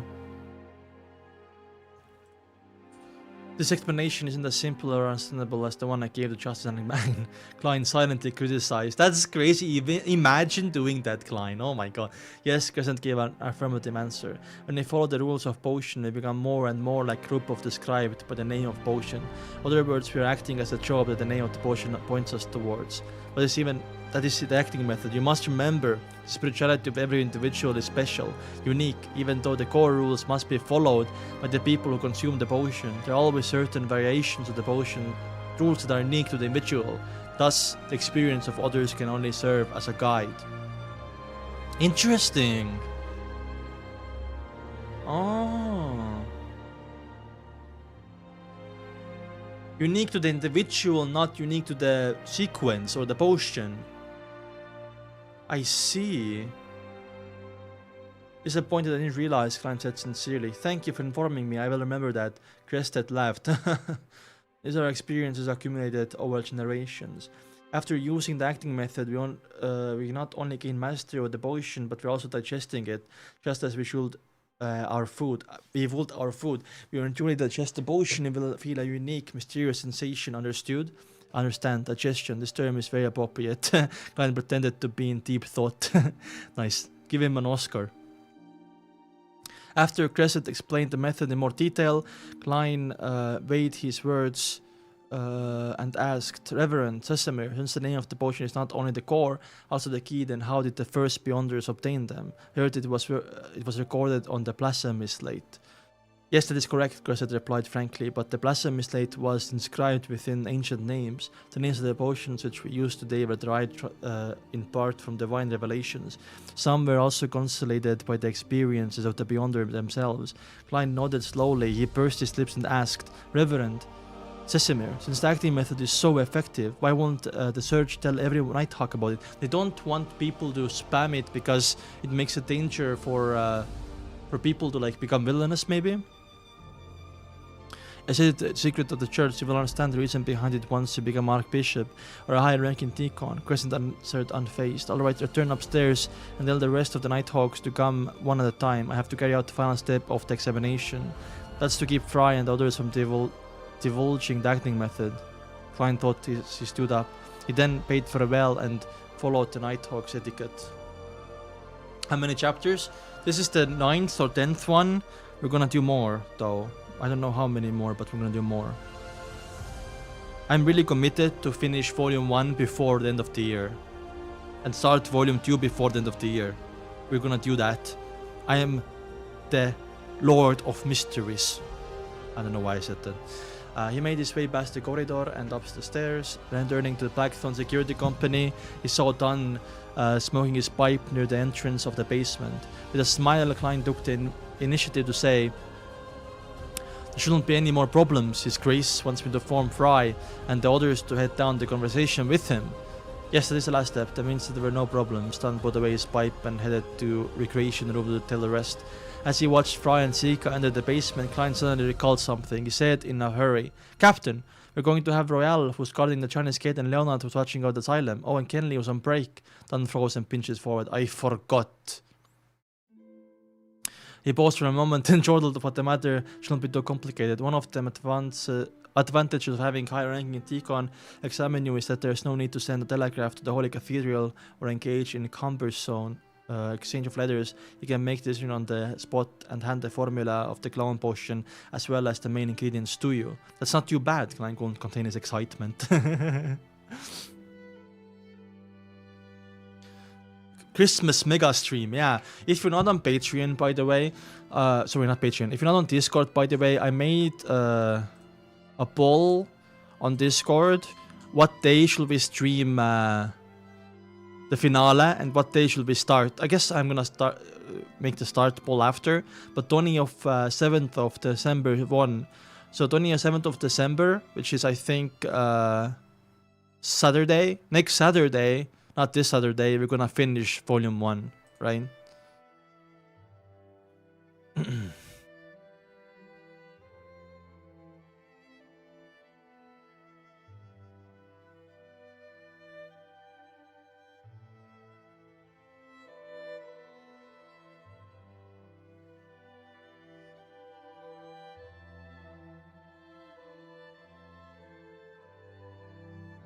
Exactly, Masters.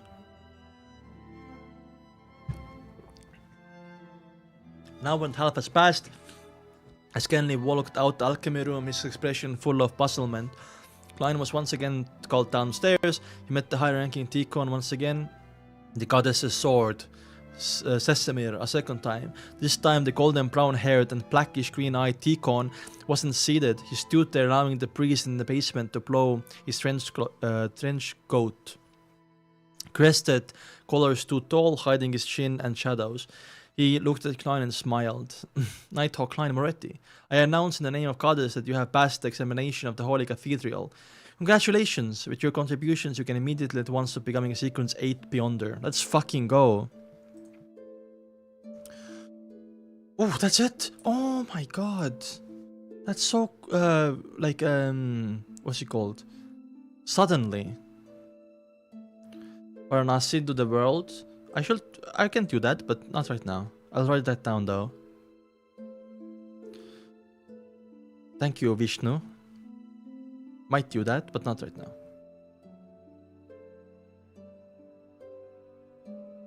If I do that, I'll upload a video about it.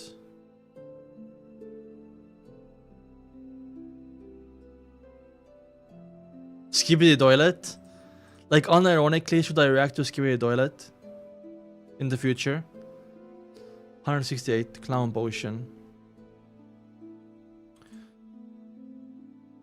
Oh, I have chips too. Do you know what I have? I have like some Christmas special chips. They're like caramelized onion tasting like chips. I tried them and they're so fucking good. I know like I'm trying to lose weight and I'm succeeding in losing weight, by the way. It's just, you know, I couldn't resist. Phew, I finally passed the passage just like that. When Klein heard Sesemir announcement, he let out a breath of relief despite being mentally prepared for it. It felt surreal, as though it was a dream. He had assumed that the examination would be tougher and lengthier.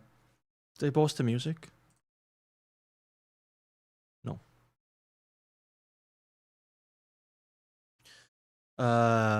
Lengthier. But then he thought carefully about it. He realized that what just happened was that should have happened. What had just happened was that should have happened. What? He realized what had just happened was that. Oh my god, dyslexic. I'm sorry. He realized that what had just happened was what should have happened. Oh my fucking god. Woo! If he had taken the normal 3 years to digest the Seer Potion instead of doing it in a month, the examination wouldn't have been conducted by the Holy Cathedral. Tingen, Nighthawk's captain, would have been responsible for it instead. Yeah, makes sense. Thought they would investigate my family and friends. Perhaps Sesame arrived in Tingen 2 days ago. Could have done it in secret. I also thought that the examination would require me to complete some tasks. I was really overthinking it. The goal of the examination is merely to determine the level of digestion of the potion, as well as detect any latent dangers and see whether I'm aware of the acting method and if I shared my experience with others. These thoughts flew past Klein's mind. He flashed in a sincere smile. Thank you, Your Grace. Praise the lady. Cresset nodded gently and said, to advance is to serve the goddess better so that you can protect our fellow believers better. You must remember this. Trust me, it'll help you fight the temptation of losing control. Temptation, Klein rumored. Klein ruminated over the word. Cresset sized Klein up with his green eyes and said sternly, the acting method can help you digest the potion and lower the risk of losing control, but it's not the be-all end-all. To a certain extent, you can even confuse playing the role and your own existence. You know, there are many actors in the theater. You know there are many actors in the theater that develop severe psychological issues. At a certain level, you might really go insane. Remember that you're acting. The only point of note concluded by the City of Silver is identical to what Deacon Sessimer said. Klein nodded thoughtfully in agreement. In addition, Cresset emphasized not only is losing control related to the potion, it's also closely related to your emotions and mental health. The most important thing for a Beyonder is to control yourself. Only then will you be able to withstand temptations of evil gods and devils. Resisting emotions like greed and jealousy and the erosion of desire, of course. I don't mean you should...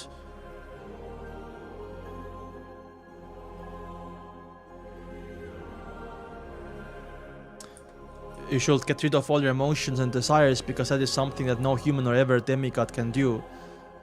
Or even demigod. What about God? You could get lobotomized? Yes, perhaps only some special sequence are able to achieve that sort of state. Desires, though. Klein suddenly thought about old Neil. Aww, he couldn't help but ask. We must keep our emotions and desires at a reasonable level and not allowing them to drive us to something irrational and abnormal. Yeah, like desire to resurrect his wife.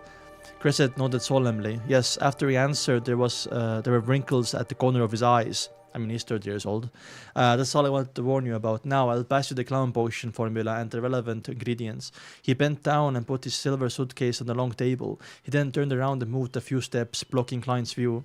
When the surrounding light strangely vanished again, Klein suddenly understood the formula and the ingredients were in the suitcase. That stored the holy artifact. It was simply because his gaze was attracted by the pure white bone sword, which was why he didn't notice, or perhaps he couldn't notice, the other items in the suitcase.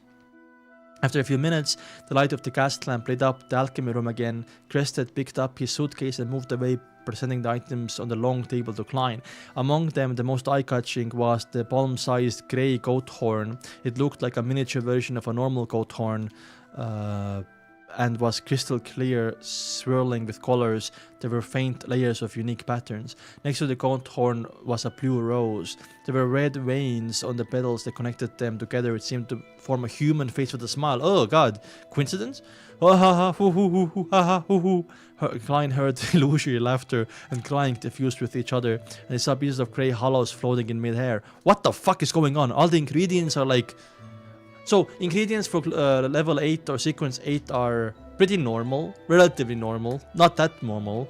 I wonder what ingredients will be for sequence 1 potion. It has to be like the, I don't know, the ashes of like million people, something like that. So, Klein has to do a genocide to become sequence 1 or something.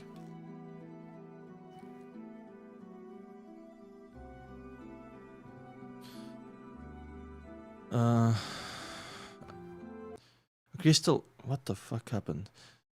Why, how does the music mute itself? It's the biggest mystery ever.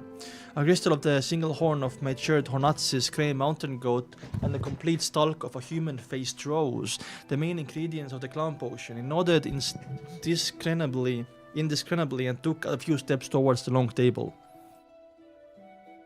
How many chapters today? We have done 10. We're gonna do 2 more, maybe. Sorry, 1,000,000 more.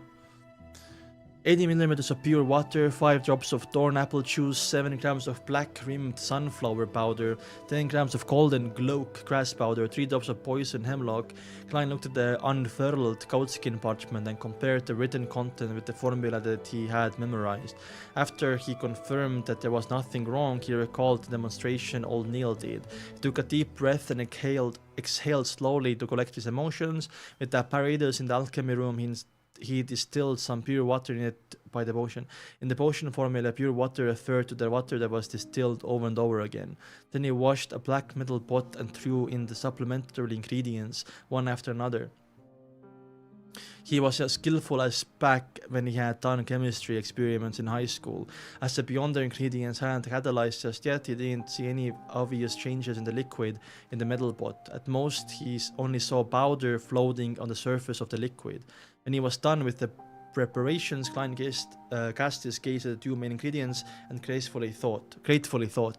There's no description of the exact size or weight of the regarded gay mountain goat's single horn crystal or the human-faced rose.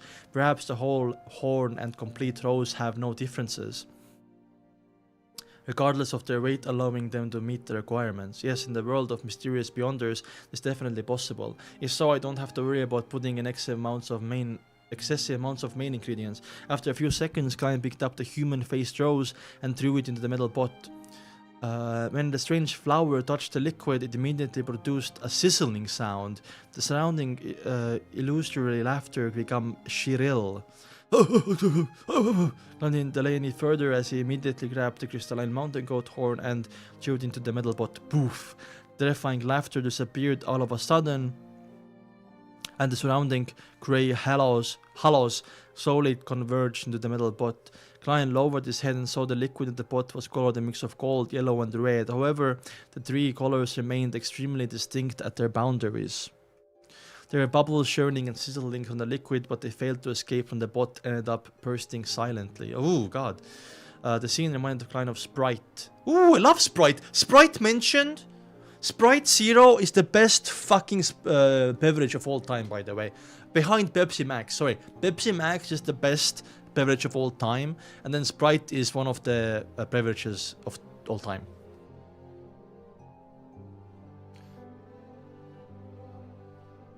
Not Zero? Dude, sugar is bad for you. I don't know how I did to laugh, man. My taste is fucking incredible. So what, dude? Good luck getting diabetes. Sorry. When it's kind of Sprite, the government drink from his previous incarnation. Bro said previous incarnation. That's crazy. He didn't say Earth. He said previous incarnation. Actually, it's a previous incarnation. Actually looks like a delicious drink. A thought popped into his head that aligned with the characteristics of his culture. My dad has diabetes, so we shouldn't say that. Sprite Zero is good. What do you mean rage bait? You guys are crazy. What do you mean rage bait?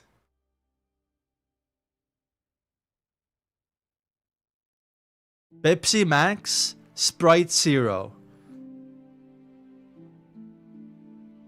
What shocked him was there wasn't any single... Sorry. Suppressing his nervousness, excitement, and anticipation, Klein poured the liquid from black metal pot into glass bottle. What shocked him was there wasn't any single bit of the potion left in the metal pot.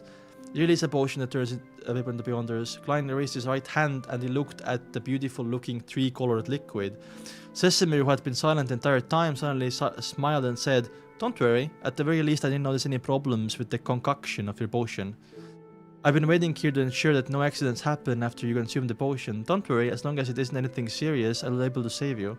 Okay, Klein nodded and placed the clown potion back onto the long table. Okay, Fanber, stop. Stop, Fanber. That's not nice. Bro said, if it's not anything serious, I can save you. Then he took off the silver chain inside his sleeve and let the topaz pendant hang down naturally at sight distance above the liquid. To be wonders of any other occupation, pendulum divinations could only divine a yes or no answer. Of course, when there wasn't enough information, the divination would yield any useful answers at all. When the pendulum didn't spin, it was called failed divination. As a seer, Klein pendulum could also vaguely determine the degree of yes or no. Klein's eyes grew dark as he recited, "The potion is harmful. This potion is harmful." 7 times later, he opened his half-closed eyes and saw the topaz pendant spinning clockwise but very slowly. Also, it is harmful a little bit? Oh. I don't agree, guys. Everyone says aftertaste. I don't taste aftertaste. I think it's skill issue. I think it's just your taste buds are a skill issue. Anyway. So it is dangerous, but only a little bit. Okay. Clockwise means a positive answer. In other words, it means that the potion is harmful. However, it's been slowly, which means that it's only slightly harmful. Yes, potions can bring about a loss of control, so there is the possibility of harm. A low-level harm means there is nothing wrong with the potion. Klein left out a breath of relief and wound the pendulum on his left wrist before covering it with his sleeve. At that moment, Cresset couldn't help but sigh. Oh, you really are a professional seer. Funny. I must fully utilize my advantages, but I can't rely on it too much and think that all powerful. Klein replied softly and took up clone potion bottle.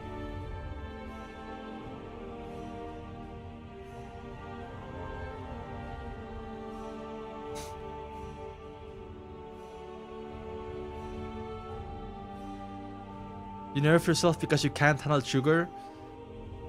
You don't understand. I drink a liter of Pepsi Max a day. If I drink a liter of normal Pepsi a day, I will die. At the moment, this Cresset couldn't help but sigh. Really a professional seer. After drinking it, I'll become a sequence 8 beyonder. That thought flashed in his mind and Klein didn't hesitate. He raised the bottle, dipped his head and gulped down the potion. Bitter, so bitter, it sucks totally.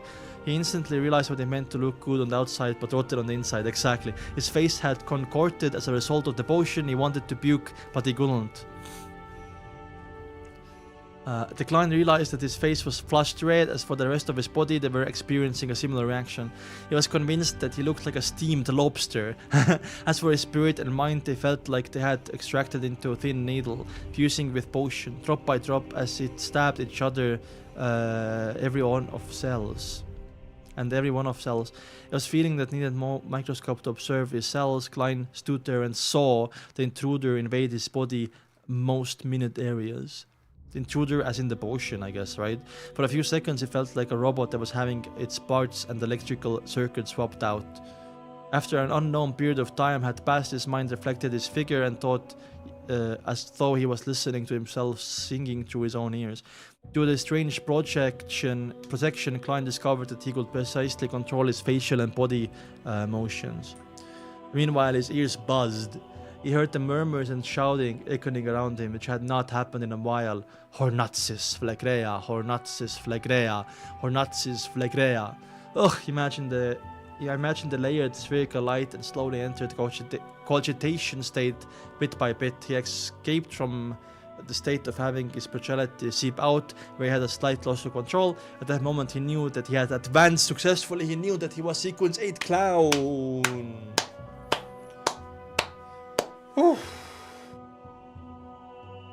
Advancements to resemble cultivation stories. I agree, by the way. We've only seen advancement to sequence 8, but yeah, I have seen cultivation, so I don't forget to drink water. I also drink 2 liters of water every day, by the way.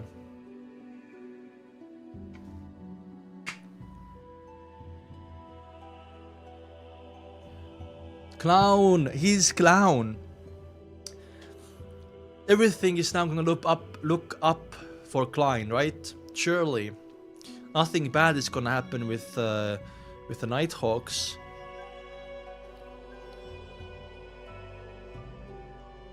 Surely nothing bad is gonna happen, right, guys?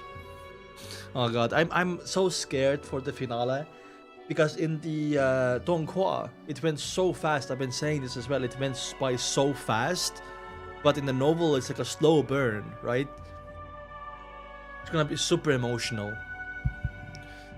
Yeah, nothing bad will happen. New abilities. Ooh, let's learn about clown abilities. I already know them, but let's see what happens.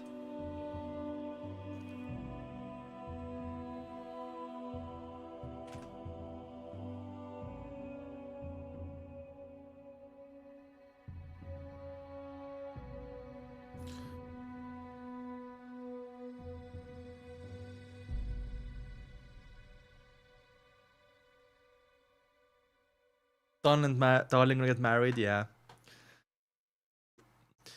After the color in Klein's eyes went back to normal, Sesamir said with a laugh, "You can move about and try to get used to the changes in your body, trying to find the core powers that were given to you by the clown potion." Klein nodded. He considered the fact that he might need guidance from the deacon and thus didn't care about his presence. He repeatedly followed what he had been practicing all this time as he took a step forward. He twisted his hips and threw a punch forward, launching a frontal jab. Bah! He heard the crisp sound of his fist breaking the air. Ooh, bro broke the sound barrier. The power in the forward thrust exceeded his expectation. In an instant, he felt as though he was sitting in a carriage which had abruptly hit the brakes. He lost his balance and fell forward. Oh no! Aura lost moment. It's about to become an embarrassing story, just like Leonard's. Oh, when he fell down the fucking stairs. Klein most mused, but at that moment he noticed that he could still effectively control his muscles, his body as well as his center of gravity. He simultaneously exerted force with his spine, tendons and ligaments, instantly adjusting his center of mass and managing to stand firm despite his distorted posture. Well, upon gaining some understanding of this, Klein attempted several other actions. He confirmed that the biggest change in his body was the massive increase in coordination. He will no longer lose his balance unless there were extenuating circumstances. Feel like a roly-poly dumbler. Oh my god, roly-poly mentioned. What the fuck? Yeah, guys, if you don't know, Discord is the best place to get notified from streams and decisions and updates and stuff. Thank you, Master. You're such a ad person. I can even act in a circus now. It won't be too hard for me to walk on a rope. The clown potion sure lives up to its name. Many thoughts flashed through his mind. Klein once again tested the extent of improvements to his strength, agility and speed. I should be around the same level as teacher Gawain. Ooh, that's a statement. After I get used to this and go through the special training, I'll definitely become more powerful. Also, with my current mastery over my body, it will be easy for me to grasp combat techniques. Klein stopped moving and nodded in thought. According to his plan, he estimated that he will become decent in combat arts only after half a year. But after consuming the clown potion, he felt it would only take a month, perhaps 2 or 3 weeks, before he could qualify as a policeman that was adept in combat. Klein is ready to throw some hands, by the way. He's so ready. There was a difference between an average person and Beyonder. In a sense, the talents of Beyonders were beyond the reach of normal humans. Crested watched silently as the newly advanced clown tried various actions before completely stopping. He then nodded. It truly is a potion adept in field of combat. That's what Klein was missing, by the way. I also livestream on Twitch, but I livestream anime on Twitch. I don't, and donghua as well. I don't livestream the novel. Anyway, what I want to say is the seer potion was lacking a lot in combat, and you know, Klein had to use his gun instead. Without waiting for Klein to speak, he asked, "What sounds did you hear just now?" "I heard someone muttering Hornatsis." Klein wanted to keep the term Flecrea a secret for the time being. No, mention Flecrea! My theory is, I don't think Flecrea is a place. I think Flecrea is an item or a name of a person. Secret for the time being. He wanted to observe the reaction of Deacon Sesamir if he was willing to relay information regarding the Hornatsis mountain range and the nation of Evernight. Klein will then add on, saying that he heard something different again. Crescent nodded tightly, skipping on the topic. He reminded Klein, remember, a high sequence beyonder can influence corresponding low sequence beyonders on the same sequence pathway to a certain extent. Exactly. In a way, some parts of the respective pathways contain the realm of demigods. The murmurings and howls might have been intentionally conveyed to you by them. They might be filled with malicious intent. So something will happen when... okay, what if... listen to me, guys. What if Klein goes to Hornatsis, and that summons Philekrea, and Philekrea is connected to the Antigonus family, maybe a direct descendant of Antigonus family, and then he can resurrect all the people who lived in the nation of Evernight as his army that can take over the world.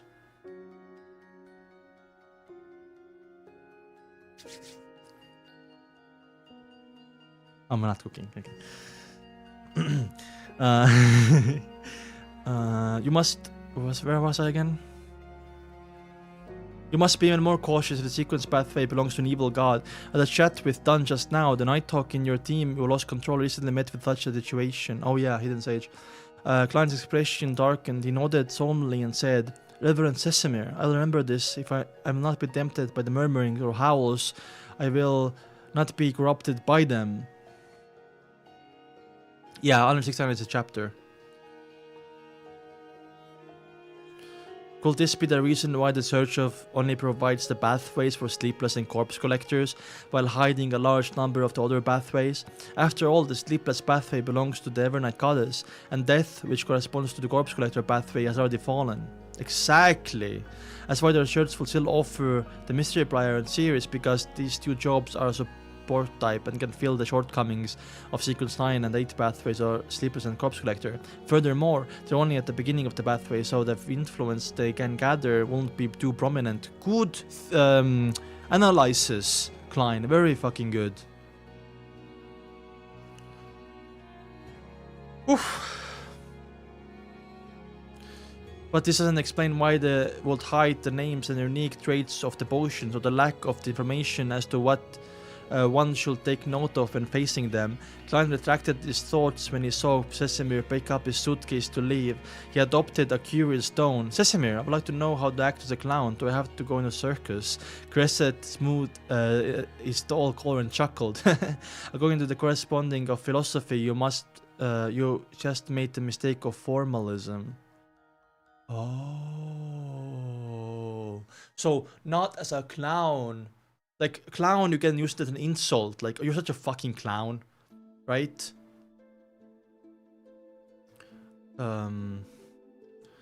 So, like, you don't have to necessarily go to the circus. You can just act like a fucking idiot, for example. You need to understand the name of the potion is not only represents a job, it also represents a group of people that share certain traits. For example, we can also describe Seers differently. We can call them people who can see fate yet remain respectful of fate. Of course, I mentioned before, there are some differences to the rules concluded by each individual, even if they consume the same potion. You cannot completely reference the experience of another person to understand. Klein nodded in thought. I think I can understand some of it. I can act as a clown in my daily life as long as I have grasped its essence.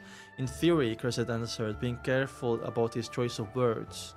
Well, some like pathways or some sequences are very descriptive, like grave digger. Literally, like it's an action. You dig graves. But other ones like apprentice.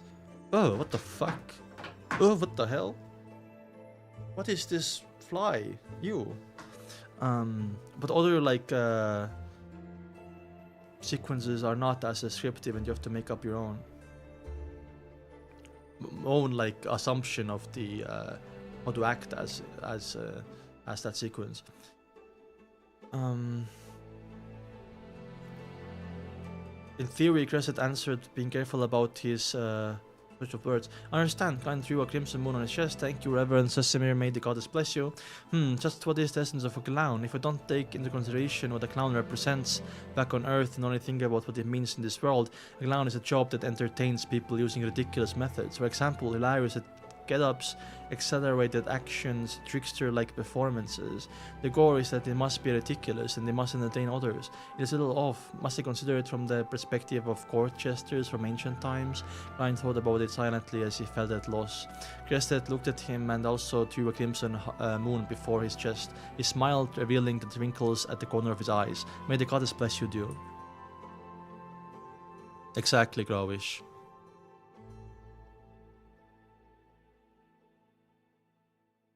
I will say apprentice is easier to act as a gravedigger, yeah.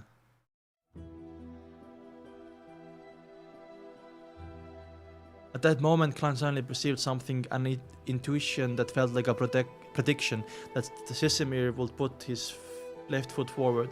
He then saw Crescent pick up the silver suitcase and step toward the entrance of the alchemy room with his left foot. Oh my god, he has foresight! 1 step, 2 steps, 3 steps, Klein watched a Crescent walked out of the hidden door, his figure vanishing into the corridor. He was dazed for a moment before he felt intense excitement. That's how the clown in the clown fight could dodge so easily, by the way. The beyonder powers of the clown potion were more powerful than imagined. He could intuitively predict the person's next course of action. Was the combination of this ability coupled with his powerful coordination, exceptional agility and speed, as well as a decent strength, considered being good at fighting with artifice? Klein thought about this revelation. So this can be considered a manifestation of Seer's abilities in sequence 8, but it's not enough. This pathway must be one that gives a unique ability every time at once before reaching a high sequence beyonder. But the intuitions I get are fleeting. So I don't think I can take advantage of them every single time. Of course, this ability is powerful enough as it is. Taking advantage of it once should be enough to turn defeat into victory. Alright, after a reduced influence of the negative effects that come with the clown potion, I can try and ritual and summon myself. I nearly forgot about that. Yeah, the captain must have infected me with this awful memory. Oh shit. Groomer app? What the fuck? In the midst of his thoughts, Klein observed himself once again. He wants to see if the clown potion had brought along any other abilities.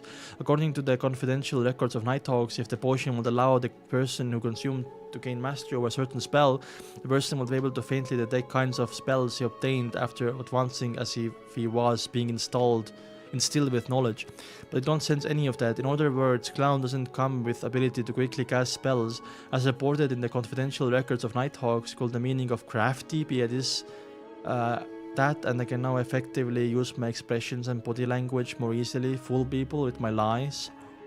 True. You choose the apprentice pathway? Oh, really? So you can go through your door without keys? That's funny. I don't know what pathway I will choose.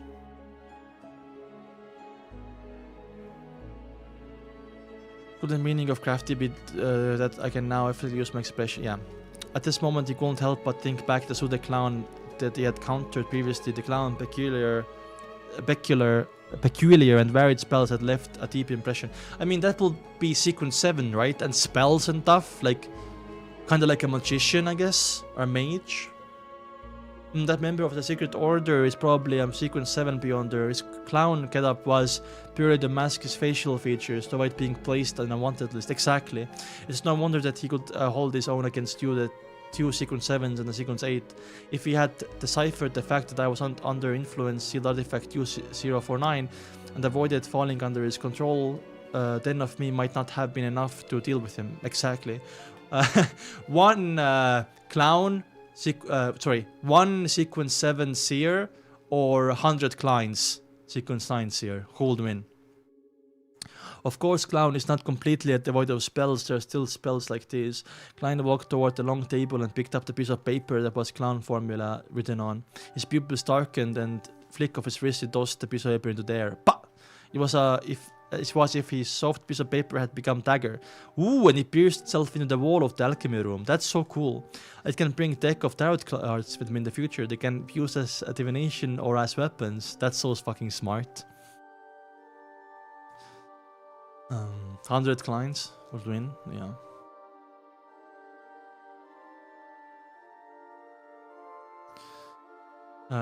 Can I bring deck of tarot? Yeah, behind the potion's concoction. After dealing with this burning and formula of the potion, Klein exhaled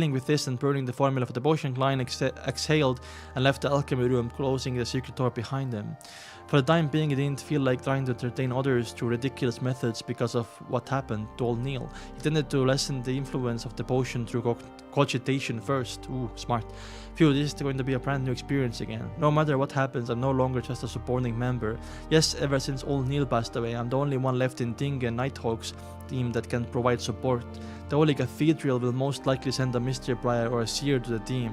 Klein followed the wall lamps, walking down a dark corridor, and calmly made his way up the stairs, leading to Blackthorn Security Company. He then saw the sunlight in Nighthawk's recreation room.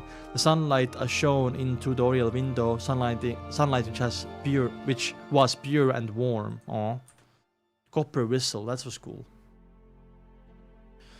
I like chocolate, I love chocolate.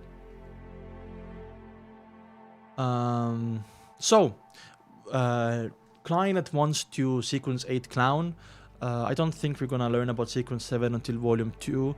Sesamir left as well, and I'm guessing we're gonna go into what's next. I'm guessing it's next is in storyline and 008 artifact. I guess that's next, and maybe we're gonna go back to Audrey and Susie as well. So we read 11 chapters today.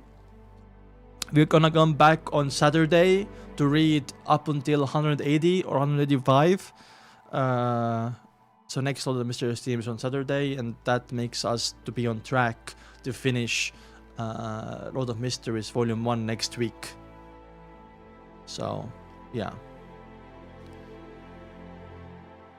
I'll see you soon. We read 11 today. Good luck, have a good day. Thank you. You too, man. I hope you enjoyed the stream, guys. We've been live like 3.5. Tomorrow we're streaming anime and donghua on Twitch as well, by the way, if you wanna join my Twitch. Link down below. Bye. Thank you for coming.